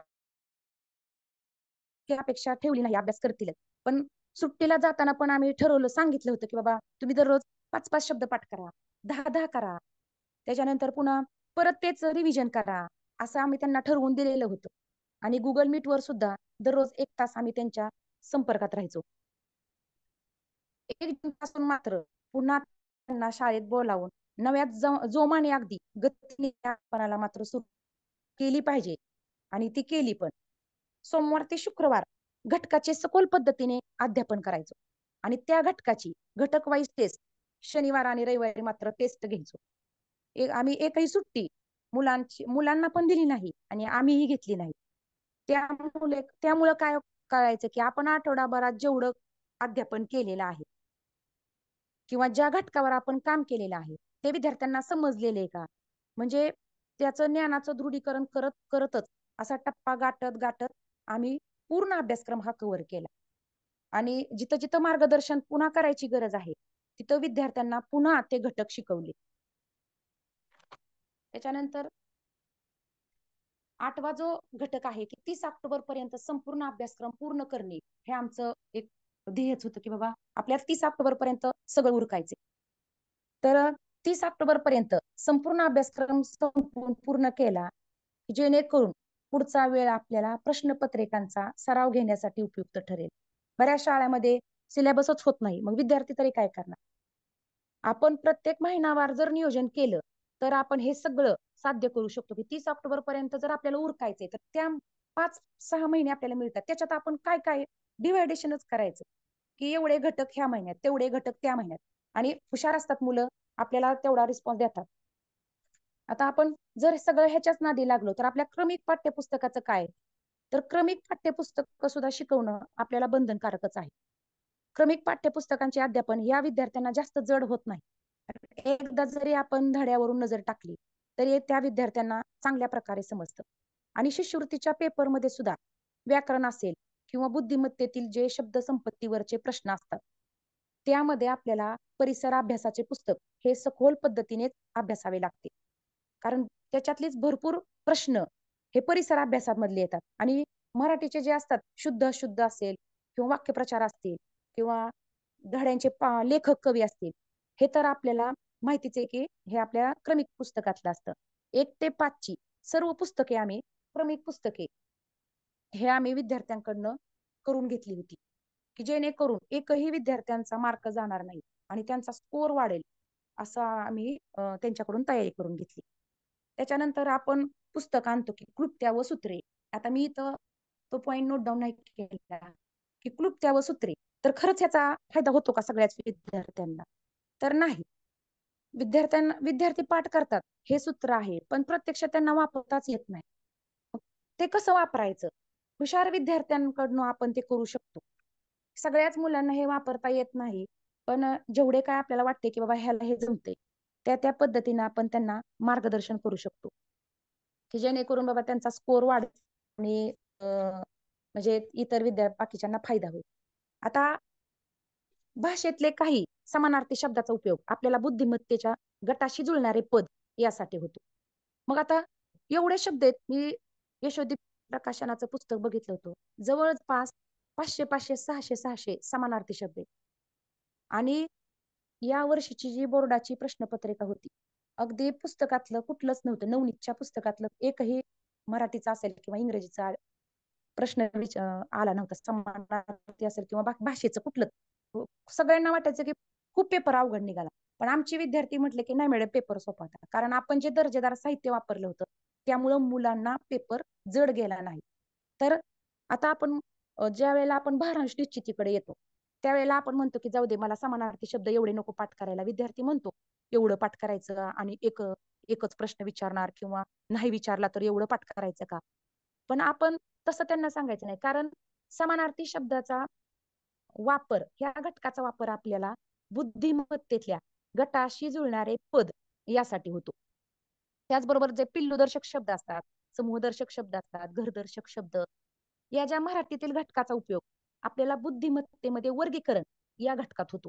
म्हणजे हे जे अशी विषयाची सांगड आहे ती घालता आली पाहिजे शिक्षकाला, की बाबा तुम्ही हे केलं तर तुम्हाला इकडचे प्रश्न सुटतील. गणितातला जो दिनदर्शिका हा घटक आहे आणि बुद्धिमत्तेत पण दिनदर्शिका घटक आहे. मग आता ठरवलं की बाबा गणितातला दिनदर्शिका झाला की बुद्धिमत्तेतले दिनदर्शिकेचे स्वाध्याय घ्या सोडवायला. म्हणजे विद्यार्थ्यांना ज्ञानाचं दृढीकरण त्या वेळेलाच चांगलं होतं आणि वेगळा घटक शिकवायची पुन्हा गरज पडत नाही.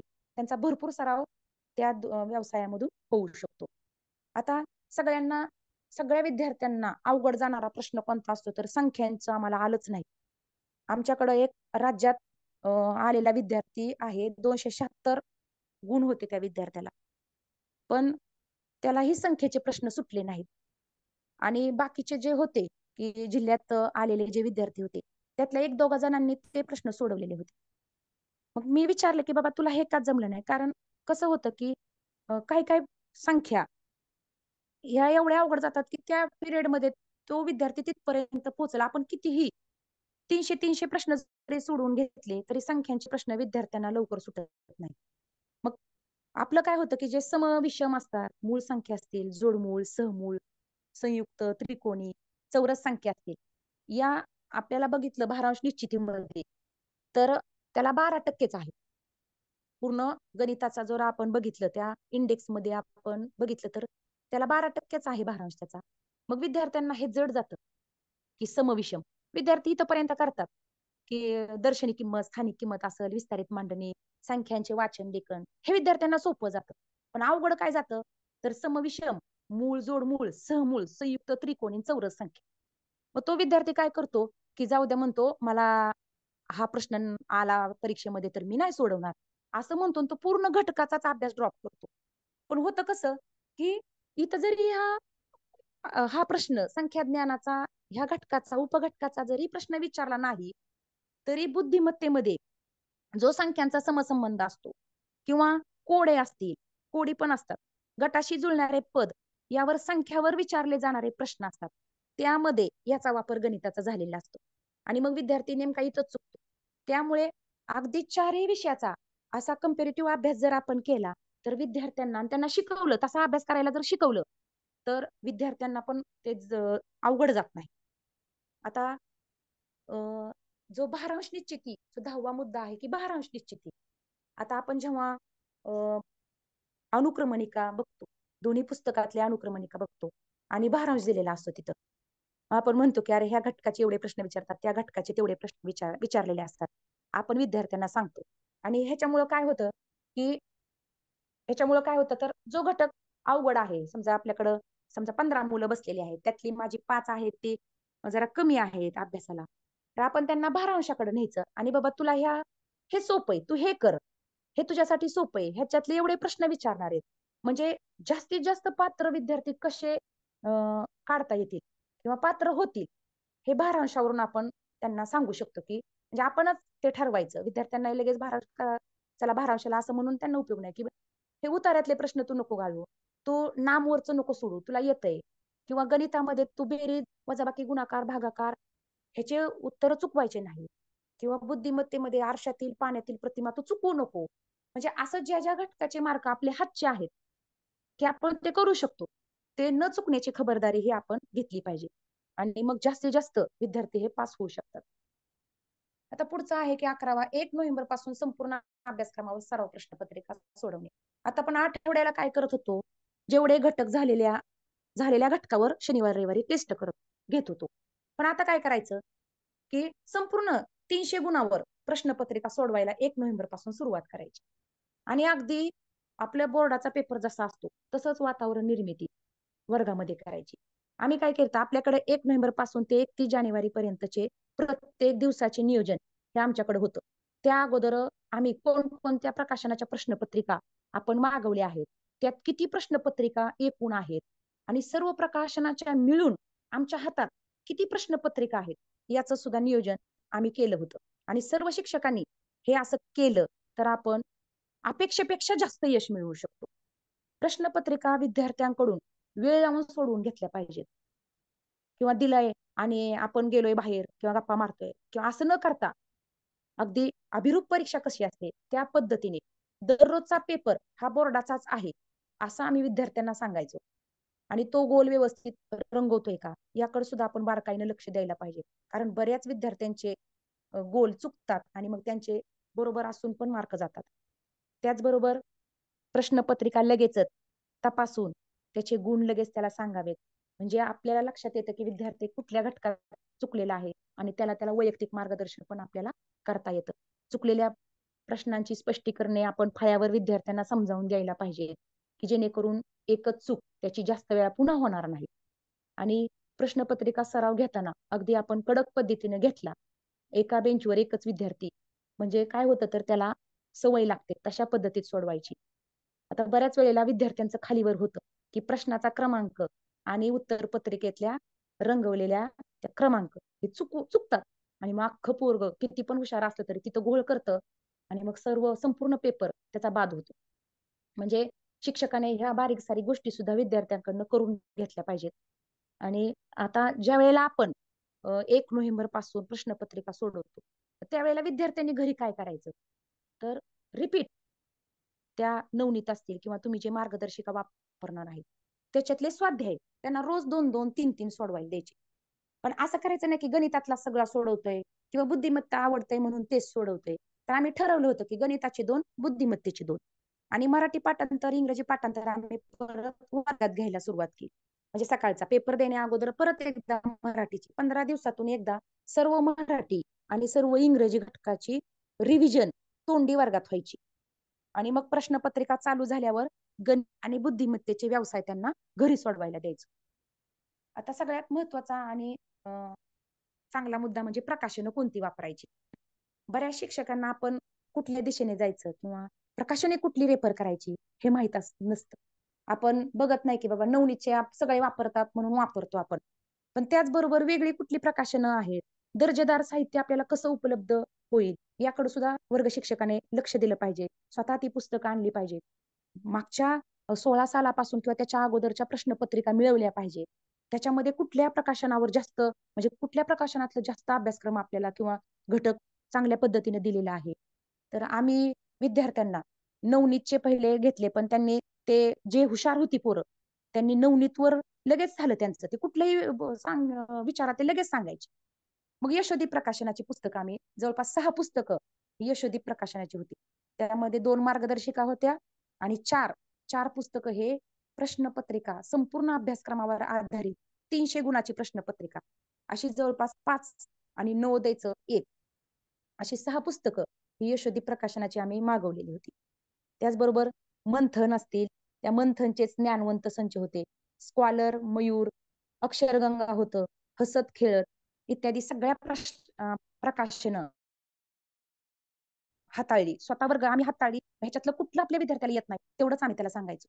त्याबरोबर आम्ही 2016 पासूनच्या जेवढ्या काही बोर्डाच्या प्रश्नपत्रिका आहेत त्या डाउनलोड करून घेतल्या, त्याचे झेरॉक्स केले आणि परीक्षा जवळ आल्यावर आम्ही अगदी परीक्षासारखं 16, 17, 18, 19, 20 विद्यार्थ्यांना कळू द्यायचं नाही की विद्यार्थी फार हुशार असतात. आज आपण 16 सालचं घेतले, चला आता उद्या 17 सालचं आपण युट्यूबवर बघू, डाउनलोड करू आणि मग चांगले मार्क पाडू, मग आपल्या पालकांना कळल असं विद्यार्थ्यांना वाटायचं आणि तसा ते प्रयत्न पण करायचे. पण आता हे एवढे प्रश्न संच विद्यार्थ्यांना आम्ही विकत घ्यायला लावले. हे सगळे घरी दिले का? तर नाही द्यायचे त्यांना घरी, कारण विद्यार्थी काय करतात, अँसर कीच पाठ करतात. हे सगळी पुस्तकं आम्ही त्यांची शाळेत आपल्याला जी कपाटं मिळाले त्यात आम्ही लॉक करून ठेवायचो आणि आज एक घेतली ना उद्या शेवटची घ्यायचो, म्हणजे मधून अधून त्यांना प्रश्नपत्रिका द्यायचो. विद्यार्थ्याला कळू द्यायचं नाही की आपण कुठली उद्या सोडवणार आहे. त्यामुळे विद्यार्थी असा कुठल्याच वेगळ्या मार्गाला पण जात नाही. याचाही फायदा आम्हाला भरपूर झाला. त्याच्यानंतर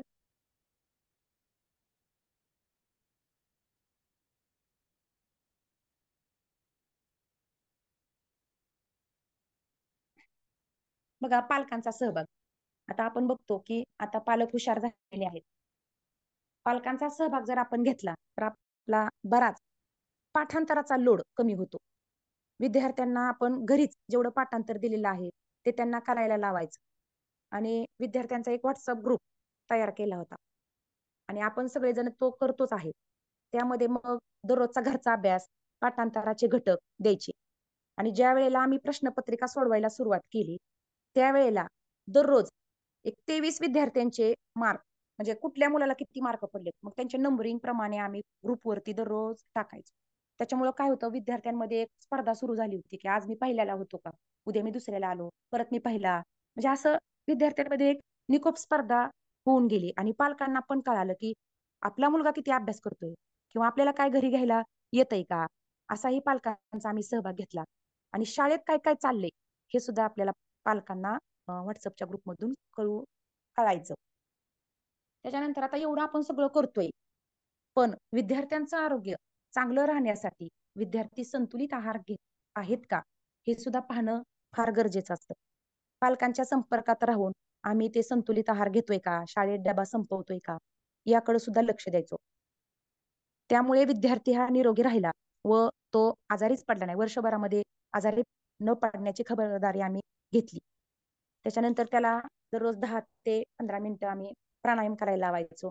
त्यामुळे सुद्धा त्याचं मनाचं आरोग्य सुद्धा उत्तम राहिलं आणि संपूर्ण वर्षभर आपण अभ्यासाबरोबर त्यांच्या आरोग्याची सुद्धा काळजी घेतली तर हा विद्यार्थी बघा भले हुशार विद्यार्थी म्हणतात की मी परीक्षेच्या वेळेला आजारी होतो म्हणून माझा नंबर गेला. हे सुद्धा सारी गोष्टी जर आपण त्याच्याकडनं आधीच करून घेतल्या म्हणजे त्याच्यासाठी जर आपण काळजी घेतली तर ते पण आपल्याकडनं घडणार नाही. आणि सगळ्यात आता हा जो आहे 14वा मुद्दा, मिशन स्कॉलरशिप. सगळ्यांना प्रश्न पडलाय की हे मिशन स्कॉलरशिप म्हणजे काय आहे. तर मला तुम्हाला सांगायला आवडेल की मोडणीम केंद्रामध्ये सुरू झालेल्या मिशन स्कॉलरशिप या उपक्रमाची दखल तालुक्याचे गट शिक्षणाधिकारी माननीय श्री विकास यादव साहेब यांनी घेतली आणि गेल्या 2 वर्षापासून संपूर्ण तालुक्यात हा उपक्रम चालू केला. यामध्ये प्रत्येक वर्षी जे तालुका स्तरावर शिष्यवृत्तीला शिकवणाऱ्या शिक्षकांच्या कार्यशाळा आयोजित केल्या. त्यामध्ये तज्ज्ञ मार्गदर्शक म्हणून ज्या शाळेचे तालुक्यामध्ये जास्त विद्यार्थी लागलेले आहेत त्या शिक्षकांची नेमणूक ही तज्ज्ञ मार्गदर्शक म्हणून केली जायची. तालुक्यात त्यांनी जेवढे विद्यार्थी 5वी आणि 8वीला शिष्यवृत्ती धारक झाले त्या विद्यार्थ्यांना साहेबांनी स्वतः ट्रॉफी देऊन त्यांचा गौरव केला. त्याचबरोबर शिक्षकांचे सुद्धा कौतुक केले. आणि अजून एक म्हणजे एकाच शाळेचे 3 विद्यार्थी नवोदय प्रवेश परीक्षेमध्ये चमकले. तेव्हा स्वतः शेख साहेबांनी शाळेत येऊन त्यांचा अभिनंदनपर सत्कार केला. ही सुद्धा आमच्यासाठी खूप अभिमानाची बाब आहे. त्याचबरोबर मागच्या शनिवारी म्हणजे 11 एपिसोडमध्ये माननीय मुख्य कार्यकारी अधिकारी आवाळे मॅडम यांचा जो बेस्ट प्रॅक्टिसेस मध्ये जी यशोगाथा होती, त्यावेळेला यशोगाथा शिष्यवृत्तीची या नावाने ती प्रसारित झाली होती. याचा सुद्धा आम्हाला खूप आनंद आहे. आणि हे सर्व करत असताना ज्या वैशिष्ट्यपूर्ण बाबी आमच्याकडून घडून गेल्या त्या म्हणजे आहे 365 दिवस अध्यापन असे, मॉर्निंग स्टडी आहे, रात्राभ्यासिका होती, गेस्ट लेक्चर आयोजित केलेले होते, सराव चाचण्या असतील, अभिरूप परीक्षा आणि ऑनलाईन तास. या 7 मुद्द्याचा आम्हाला जास्त फायदा झाला आणि म्हणून हे यश आम्ही संपादन करू शकलो. तुम्ही सुद्धा संपादन करू शकता एवढी आशा मी देते. आणि सर्वांनी आपल्या आपल्या केंद्रामध्ये हा उपक्रम, आपण जर एखादं काम झोकून दिलं तर होतं, तसं शिक्षकांनीही झोकून दिलं तर नक्कीच आपले शिष्यवृत्तीचे विद्यार्थी वाढायला मदत होईल. एवढं मी सांगू इच्छिते. आणि मला आयोजकांनी बोलण्यासाठी इथं संधी दिली त्याबद्दल मी त्यांचं आभार व्यक्त करते आणि थांबते. खरं तर वृषाली सावंत मॅडम यांचं अभिनंदन केलं पाहिजे. इयत्ता 5वी आणि 8वी शिष्यवृत्ती परीक्षेसाठी अगदी पहिल्या दिवसापासून नव्हे तर शाळेमध्ये प्रवेशित झाल्यानंतर इयत्ता पहिलीच्या वर्गामध्ये आपण काय केलं पाहिजे, दुसरीच्या, तिसरीच्या, चौथीच्या आणि मग 5वी शिष्यवृत्ती नियोजन करत असताना त्याचं वार्षिक नियोजन कसं केलं पाहिजे, मासिक नियोजन कसं असलं पाहिजे, सत्र 1 नंतर आपली तयारी कशी असली पाहिजे, सराव पेपर कसे सोडवून घेतले पाहिजे, हा सर्व त्यांचा जो अनुभव आहे तो अतिशय उत्कृष्ट पद्धतीनं मांडला. आणि खरोखरच ज्यांनी काम केलेलं आहे त्यांनीच तो सांगितला तर आपल्याला ते अतिशय छान योग्य वाटतं. नेहमी माननीय प्रधान सचिव माझे नंदकुमार साहेब म्हणायचे, जो करेल तो बोलेल. म्हणजे या ठिकाणी प्रत्यक्ष वृषाली मॅडमने हे केलेलं आहे, सिद्ध करून दाखवलेलं आहे. आणि आज त्यांना जिल्हा स्तरावर ऑनलाईन सर्व केंद्र प्रमुख, विस्तार अधिकारी आणि सर्व क्षेत्रीय पर्यवेक्षी अधिकारी यांना प्रामुख्याने मार्गदर्शन करण्याची संधी देण्यात आलेली आहे. यापुढेही त्यांना भविष्यातील त्यांच्या शाळेतील विद्यार्थी असेच येत राहतील अशी अपेक्षा करूया. आणि सोलापूर जिल्ह्यातील सर्व केंद्रामध्ये शिक्षण परिषदेमध्ये हा विषय उत्तम पद्धतीने होईल ही अपेक्षा व्यक्त करतो आणि पुनश्च एकदा त्यांचं अभिनंदन करतो, धन्यवाद व्यक्त करतो. आणि यानंतर आमचे सहकारी शशिकांत शिंदे सर हे प्रामुख्याने पुढील विषयाचे अनाउन्स करतील. यानंतर माझ्या माहितीप्रमाणे माननीय शिक्षण अधिकारी कादर शेख साहेब हे आपल्याला प्रशासकीय दृष्ट्या मुख्यमंत्री माझी शाळा, सुंदर शाळा टप्पा 2 आणि इतर विषय जे आहेत याबद्दल प्रशासकीय दृष्ट्या काही मार्गदर्शन करणार आहेत, अकॅडमिक दृष्ट्याही मार्गदर्शन करणार आहेत. तर ते त्यांनी करावं अशी मी अपेक्षा व्यक्त करतो आणि शिंदे सरांना त्यांना को होस्ट करण्यासाठी विनंती करतो. साहेब नमस्ते. नमस्ते. पुढचा विषय आहे स्थानिक गरजेनुसार विषय, मुख्यमंत्री माझी शाळा सुंदर शाळा अभियान टप्पा 2, सखी सावित्री समिती व तक्रार पेटीच्या कारवाईवर मार्गदर्शन. माननीय श्री कादर शेख साहेब, शिक्षणाधिकारी प्राथमिक. तर याच्यामध्ये पार्टिसिपेंट मध्ये तर साहेब दिसत नाहीत. जर हो सर, वेगळ्या मी याच्यावरनं कॉल काय केला. जॉईन झाले असेल तर त्याने हँडरेस करावा.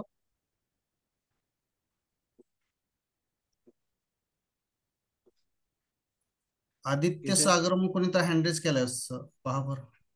हा, अनम्यूट केला.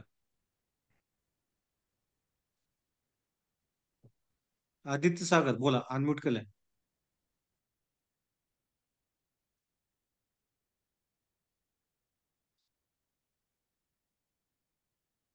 नाही आहेत शेख साहेब.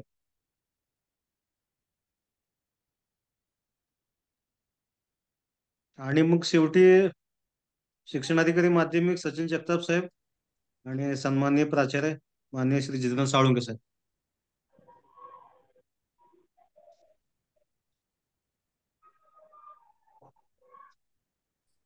पुढे जायचं का आपण? शेख साहेब नाहीत. यस पुढे जायचं. ओके.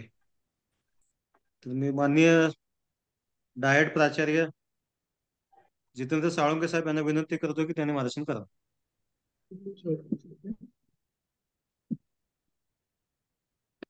सर्वांना नमस्कार.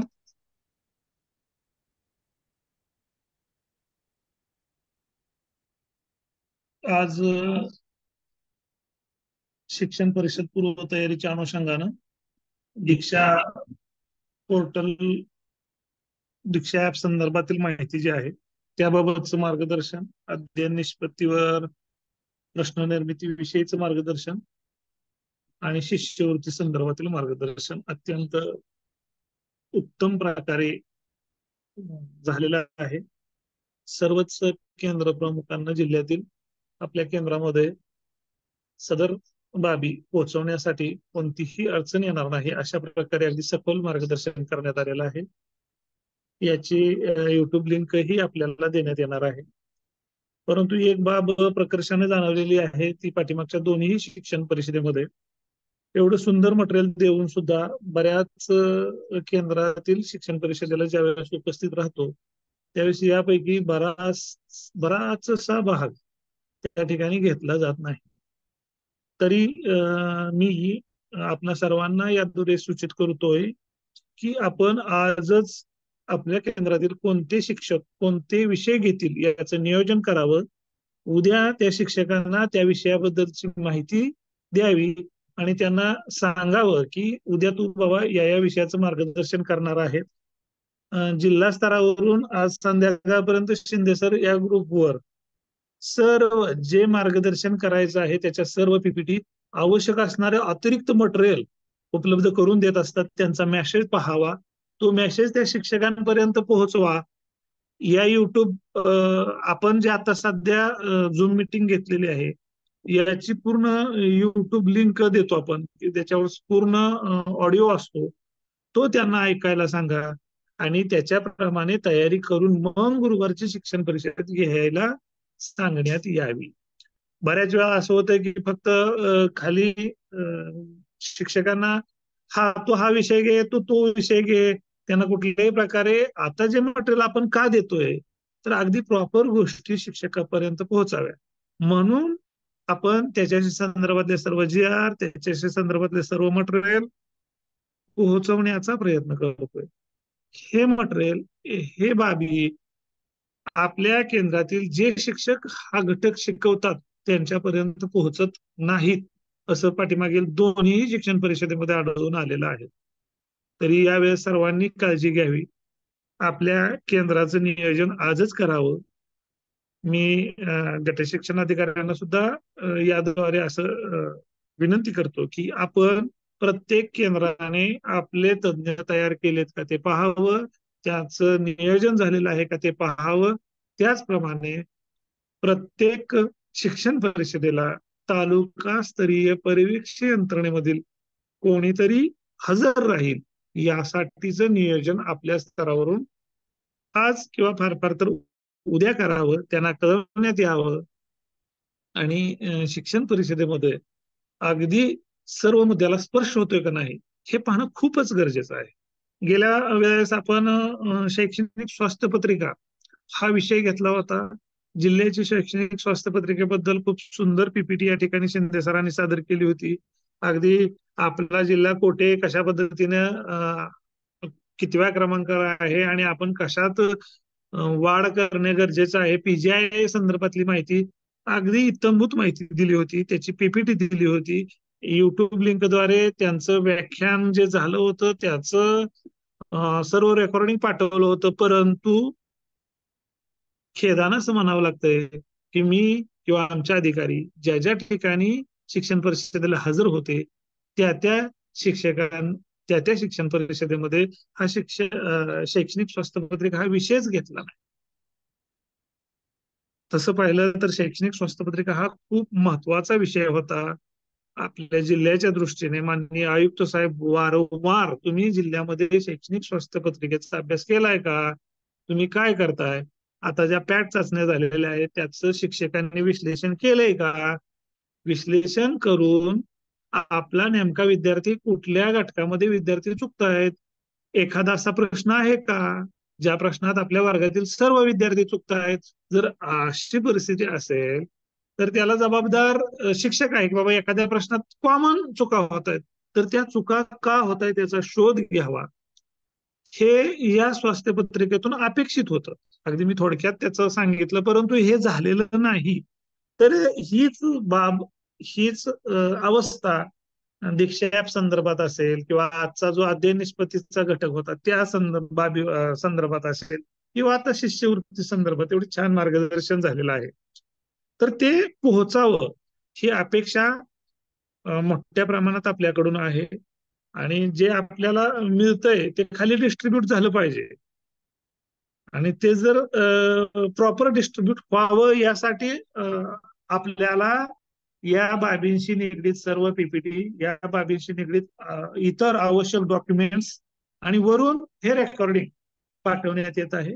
तर आपण फक्त उद्या त्याचं व्यवस्थित नियोजन जर केलं, अगदी उत्तम प्रकारे शिक्षण परिषद होऊ शकते.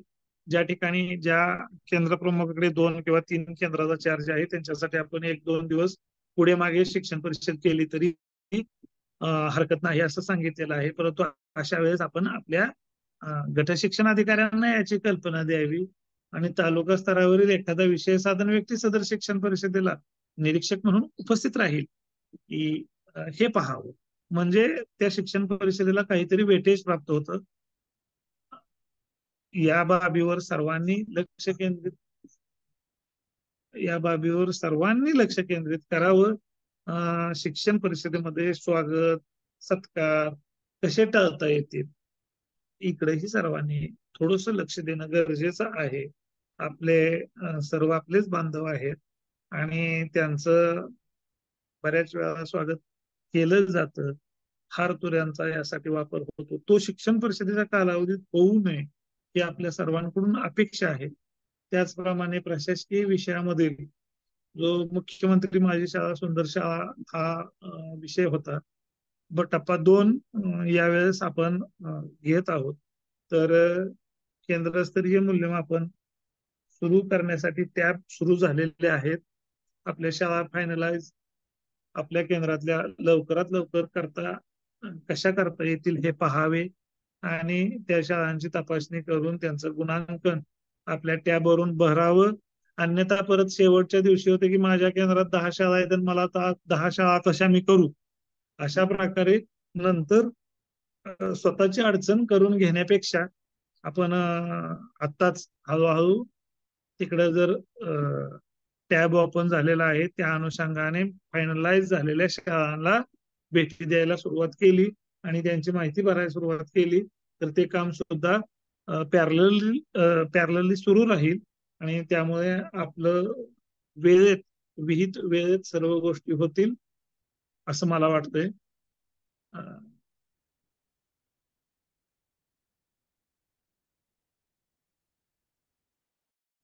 शिंदे सर, शेख साहेबांचा काय मेसेज वगैरे आहे का किंवा त्यांना टेक्स्ट केला होता का की आपले घटक आपण घेणार आहात किंवा कसं?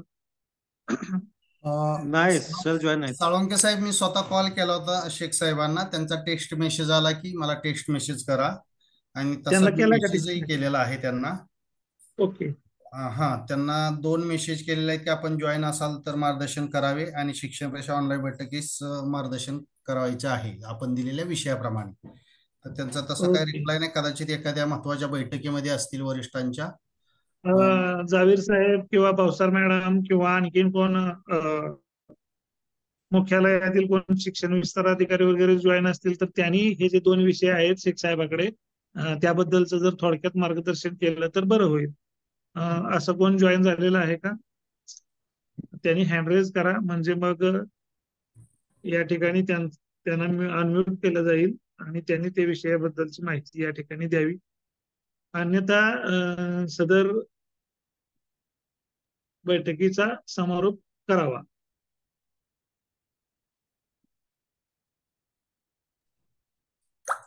आत्ताच माननीय प्राचार्यांनी सांगितल्याप्रमाणे जिल्हा परिषद मधील संबंधित परीक्षा अधिकारी जर जॉईन असतील तर त्यांनी हँडरेज करावा. 1 मिनिटामध्ये लगेच त्यांना को होस्ट करून बोलण्याची संधी देण्यात येईल. माझ्या माहितीप्रमाणे तसं काही नियोजन दिसत नाही. धन्यवाद साहेब. या ठिकाणी केंद्रस्तरीय शिक्षण परिषदेच्या आयोजनाबाबत आज जिल्हास्तरीय ऑनलाईन बैठक आपण घेतली. त्यामध्ये सगळ्यात महत्वाची बाब, सर्व परीक्षा अधिकाऱ्यांना माहिती आहे की दीक्षा ॲप हा प्रामुख्याने वापर करत असताना स्वतःच्या मोबाईलमध्ये तो दीक्षा ॲप असणं अपेक्षित आहे.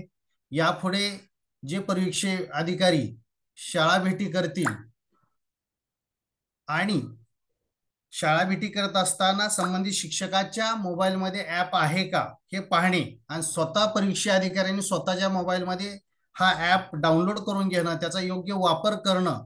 आणि आज आमचे सहकारी डॉक्टर शशिकांत शिंदे साहेब हे ज्यावेळेस आपणाला हे लिंक देतील आजच्या ह्या शिक्षण परिषदेची ऑनलाईन बैठकीची आणि सर्व माहिती देतील, त्यावेळेस पुन्हा पुन्हा ते पाहावं, सराव करून घ्यावा. कारण मी काही शाळांमध्ये शिक्षकांना विचारलं की आपल्याकडे दीक्षा ॲप आहे का, त्याचा उपयोग केला जातो का, तर काही शाळांमध्ये अतिशय उत्तम प्रतिसाद आहे, पण काही शिक्षकांच्या मोबाईलमध्ये हा ॲपच नाही. आणि मग यांना जर आपण कन्फर्म केलं नाही किंवा माहिती घेतली नाही तर यामधून एक दिसून येतं की अधिकाऱ्यांना सुद्धा ह्याचा वापर करता येत नाही. आणि मग या पद्धतीने ॲप जर आपल्याला वापर करता येत नसेल तर इतर शिक्षकांना हे सांगणं कठीण होतं. आणि म्हणून इथून पुढे सर्व विषय साधन व्यक्ती, केंद्र प्रमुख, विस्तार अधिकारी आणि सर्व परीक्षा अधिकारी याने आपल्या मोबाईलने दीक्षा ॲप प्रथमतः डाउनलोड करून घ्यावा. आणि शाळेत भेटीला गेल्यानंतर कोणतीही भेट असो, कोणत्याही कारणानिमित्त दीक्षा ॲप डाउनलोड केलेला आहे का, आणि आज जसं एखादी कविता, एखादा कुठलाही घटक किंवा एखादा कोर्स या ठिकाणी आपल्याला कसा पूर्ण करायचा आहे ते प्रत्यक्ष कृती करून घेणं एक 5 मिनिटांमध्ये अपेक्षित आहे. त्याचबरोबर इयत्ता व विषयनिहाय अध्ययन निष्पत्तीवर आधारित कृती कार्यक्रम पॅट पायाभूत चाचणी आपली पूर्ण झालेली आहे. त्याच्यावर पुढे विद्यार्थ्यांना कसं मार्गदर्शन करावं या बाबतीमध्ये आपल्याला मार्गदर्शन केलेलं आहे. याच्यावरही आपण काळजीपूर्वक प्रत्येक शाळा भेटीच्या वेळेस पाहणं अपेक्षित आहे. इयत्ता 5वी व 8वी शिष्यवृत्ती परीक्षा मार्गदर्शन व नियोजन या बाबतीमध्ये श्रीमती वृषाली भोसले मॅडमने अतिशय सुंदर मार्गदर्शन केलेलं आहे. त्यांनी जे आपल्याला बाबी सांगितलेल्या याच्याशिवाय आपल्याकडे याच्यापेक्षाही अधिक चांगले असतील त्याही त्यामध्ये समाविष्ट करून आपल्या शाळेतील विद्यार्थी अधिक शिष्यवृत्ती परीक्षेमध्ये येतील यासाठी सर्वांनी दक्षता घ्यावी. आणि सगळ्यात महत्वाचे जे 2 विषय आहेत, मुख्यमंत्री माझी शाळा सुंदर शाळा अभियान टप्पा 2 या बाबतीमध्ये यापूर्वी मार्गदर्शन झालेलं आहे. शासन निर्णय आपल्याला देण्यात आलेला आहे. माननीय शेख साहेबांनी विविध ठिकाणी बैठका घेऊन सुद्धा मार्गदर्शन केलेलं आहे आणि प्रशासकीय दृष्ट्या आपल्याला सूचनाही प्राप्त होत आहेत. त्याचबरोबर सावित्री समिती व तक्रार पेटीच्या कारवाईबाबत मार्गदर्शन हाही शासन निर्णय आपल्याला दिलेला आहे. आणि आज सर्व हे साहित्य आमचे सहकारी डॉक्टर शशिकांत शिंदे आपणाला उद्या सकाळपर्यंत पुरवतील. आणि ह्याचं सर्व वाचन माननीय प्राचार्य आपल्याला सांगितलं, आवर्जून सांगितलं की जी स्वास्थ्य पत्रिका आहे याच्यावर बऱ्याच शिक्षण परिषदेमध्ये आपल्याला मार्गदर्शन केलं दिसून येत नाही. तर सर्व केंद्र प्रमुखाला विनंती आहे की आपल्याला पूर्ण आठवडा आहे 27 तारखेपासून 31 तारखेपर्यंत किंवा 27, 28, 29, 30 ऑगस्ट ह्या 4 दिवसामध्ये आपण नियोजन करावं. आणि हे नियोजन करून विषयाचं वाटप करावं आणि उत्तम प्रकारे शिक्षण परिषद होईल. आणि दुसरी एक गोष्ट की शिक्षण परिषदेमध्ये सर्व माध्यमाच्या, सर्व व्यवस्थापनाच्या ज्या शाळा आहेत त्यामधील इयत्ता 1ली ते 8वीतील शिक्षक हे प्रामुख्याने त्या ठिकाणी उपस्थित राहतील याची दक्षता घ्यावी. आणि सर्व गट शिक्षण अधिकाऱ्यांनाही सूचना आहे की आपल्या तालुकास्तरीय नियोजन करावं आणि त्याची एक नियोजनाची प्रत माननीय शिक्षण अधिकाऱ्यांनी डाएट प्राचार्य यांना पाठवण्यात यावी की जेणेकरून आम्हाला त्या ठिकाणी असणाऱ्या शिक्षण परिषदेला भेटी देणं सोयीस्कर होईल. असो, यानंतर आमच्या सहकारी डॉक्टर सुलभा पुजारी मॅडम ह्या प्रामुख्याने समारोप करतील. त्यांनी समारोप करावा ही त्यांना विनंती आहे. डॉक्टर सुलभा पुजारी मॅडम. धन्यवाद जाधव साहेब. आवाज येतोय ना सर? मॅडम आवाज येतोय. तुमच्या आधी ओके, एक हा. वाक्य बोलतोय मी. हो सर, प्लीज. शिष्यवृत्ती बद्दल खूप छान माहिती मिळाली. असे मोठ्या प्रमाणात मेसेज येत आहेत शिक्षक बांधवांमधून, केंद्र प्रमुखांमधून. तर मॅडमचे विशेष अभिनंदन, भोसले मॅडमचे. नक्की नक्की सर. ओके, चालेल सर. तर आपण आपल्या आजच्या ऑनलाईन बैठकीच्या शेवटच्या पर्वाकडे वळूया. जिल्हा शिक्षण व प्रशिक्षण संस्था वेळापूर, जिल्हा सोलापूर व जिल्हा परिषद सोलापूर यांच्या संयुक्त विद्यमानाने आयोजित केंद्र स्तरावर शिक्षण परिषदेच्या आयोजनाबाबत आज आपण केंद्र प्रमुख, विस्तार अधिकारी, गट तसेच शहर साधन केंद्रातील विशेष तज्ञ यांची ऑनलाईन जिल्हास्तरीय बैठकीचे आयोजन केलेले आहे. सदर आयोजन ज्यांच्या मार्गदर्शनातून झाले असे डाएटचे आदरणीय प्राचार्य श्री जितेंद्र साळुंखे सर यांनी खूप अनमोल असं मार्गदर्शन केलं आणि अतिशय सुंदर असं या बैठकीचं आयोजन केलं. तर त्यांचे आपल्या सर्वांच्या वतीने मी मनपूर्वक आभार मानते. तसेच या विभागाचे विभाग प्रमुख आणि डाएट मधील वरिष्ठ अधिव्याख्याता आमच्या सर्वांचे मार्गदर्शक श्री अरुण जाधव सर यांनीही सदर बैठकीचे आयोजन आणि विविध विषयांवर सखोल मार्गदर्शन केले. तर मी त्यांची आपल्या सर्वांच्या वतीने आभार मानते. आजच्या बैठकीमध्ये जे वेगवेगळे विषय होते तर त्यामध्ये प्रामुख्याने दीक्षा ऍप, यामध्ये प्रभाकर पांचाळ सर अगदी धाराशिव मधून त्यांनी आपल्याला या गोष्टींचा लाईव्ह डेमो दाखवला आणि खूप छान पद्धतीने मार्गदर्शन केलं, तर त्यांचेही मी आभार मानते. शिंदे सर यांच्याकडे हा विषय होता, तेही त्यामधील तज्ज्ञ आहेत आणि आपल्याला वेळोवेळी प्रत्येक विषयाच्या बाबतीत मार्गदर्शन करतात. तर शिंदे सर आपलेही मी सर्वांच्या वतीने खूप मनपूर्वक असे आभार मानते. त्यानंतर पुढील विषय म्हणजे इयत्ता व विषयनिहाय अध्ययन निष्पत्तीवर आधारित कृती कार्यक्रम. या बाबतीत डॉक्टर तुकाराम राजे सर अधिव्याख्याता डाएट वेळापूर, आपण खूप सुंदर मार्गदर्शन केलं सर, त्याबद्दल आपलेही मनपूर्वक आभार. आता शिंदे साहेबांनी उल्लेख केल्याप्रमाणे श्रीमती वृषाली भोसले मॅडम, जिल्हा परिषद प्राथमिक शाळा नंबर 1 मोडणीम तालुका माढा, यांनी इयत्ता 5वी व 8वी शिष्यवृत्ती परीक्षा मार्गदर्शन आणि नियोजन या बाबतीत खूपच सुंदर आणि सखोल असं मार्गदर्शन केलं आणि निश्चितच या विषयाच्या बाबतीत बऱ्याचशा शंका दूर झाल्या असतील आणि एक प्रकारची प्रेरणा मिळाली. तर मॅडम आपलेही खूप खूप मनपूर्वक असे आभार. सदर नियोजनामध्ये ज्यांचा हातभार आणि मार्गदर्शन लाभलेले आहे असे जिल्हा परिषद प्राथमिक शिक्षणाधिकारी श्री शेख साहेब, तसेच माध्यमिक शिक्षणाधिकारी श्री सचिन जगताप साहेब, तर आपलेही मी डाएटच्या वतीने मनपूर्वक असे आभार मानते. याच पद्धतीने माझे सर्व डाएट मधील सहकारी, इथे उपस्थित असलेले सर्व पर्यवेक्षक यंत्रणा, यामध्ये गट शिक्षणाधिकारी, विस्तार अधिकारी आणि आपण केंद्र प्रमुख आणि विशेष साधन व्यक्ती ज्यांच्यासाठी या ऑनलाईन बैठकीचे आयोजन केलेले होते, तर आपण मोठ्या संख्येने या ऑनलाईन बैठकीस उपस्थित राहिलात आणि ही सभा पूर्णपणे ऐकली. तर यासाठी मी आपल्या सर्वांचेही डाएटच्या वतीनं मनपूर्वक आभार मानते आणि मला वाटते की अध्यक्षांच्या पूर्व परवानगीने आपण या ठिकाणी ही ऑनलाईन बैठक समाप्त झाली असं जाहीर करूयात. शिंदे सर थांबायचंय की अजून काही सूचना आहेत? थांबूयात ना? हो, थांबूयात. ओके, धन्यवाद सर्वांचे पुन्हा एकदा आभार.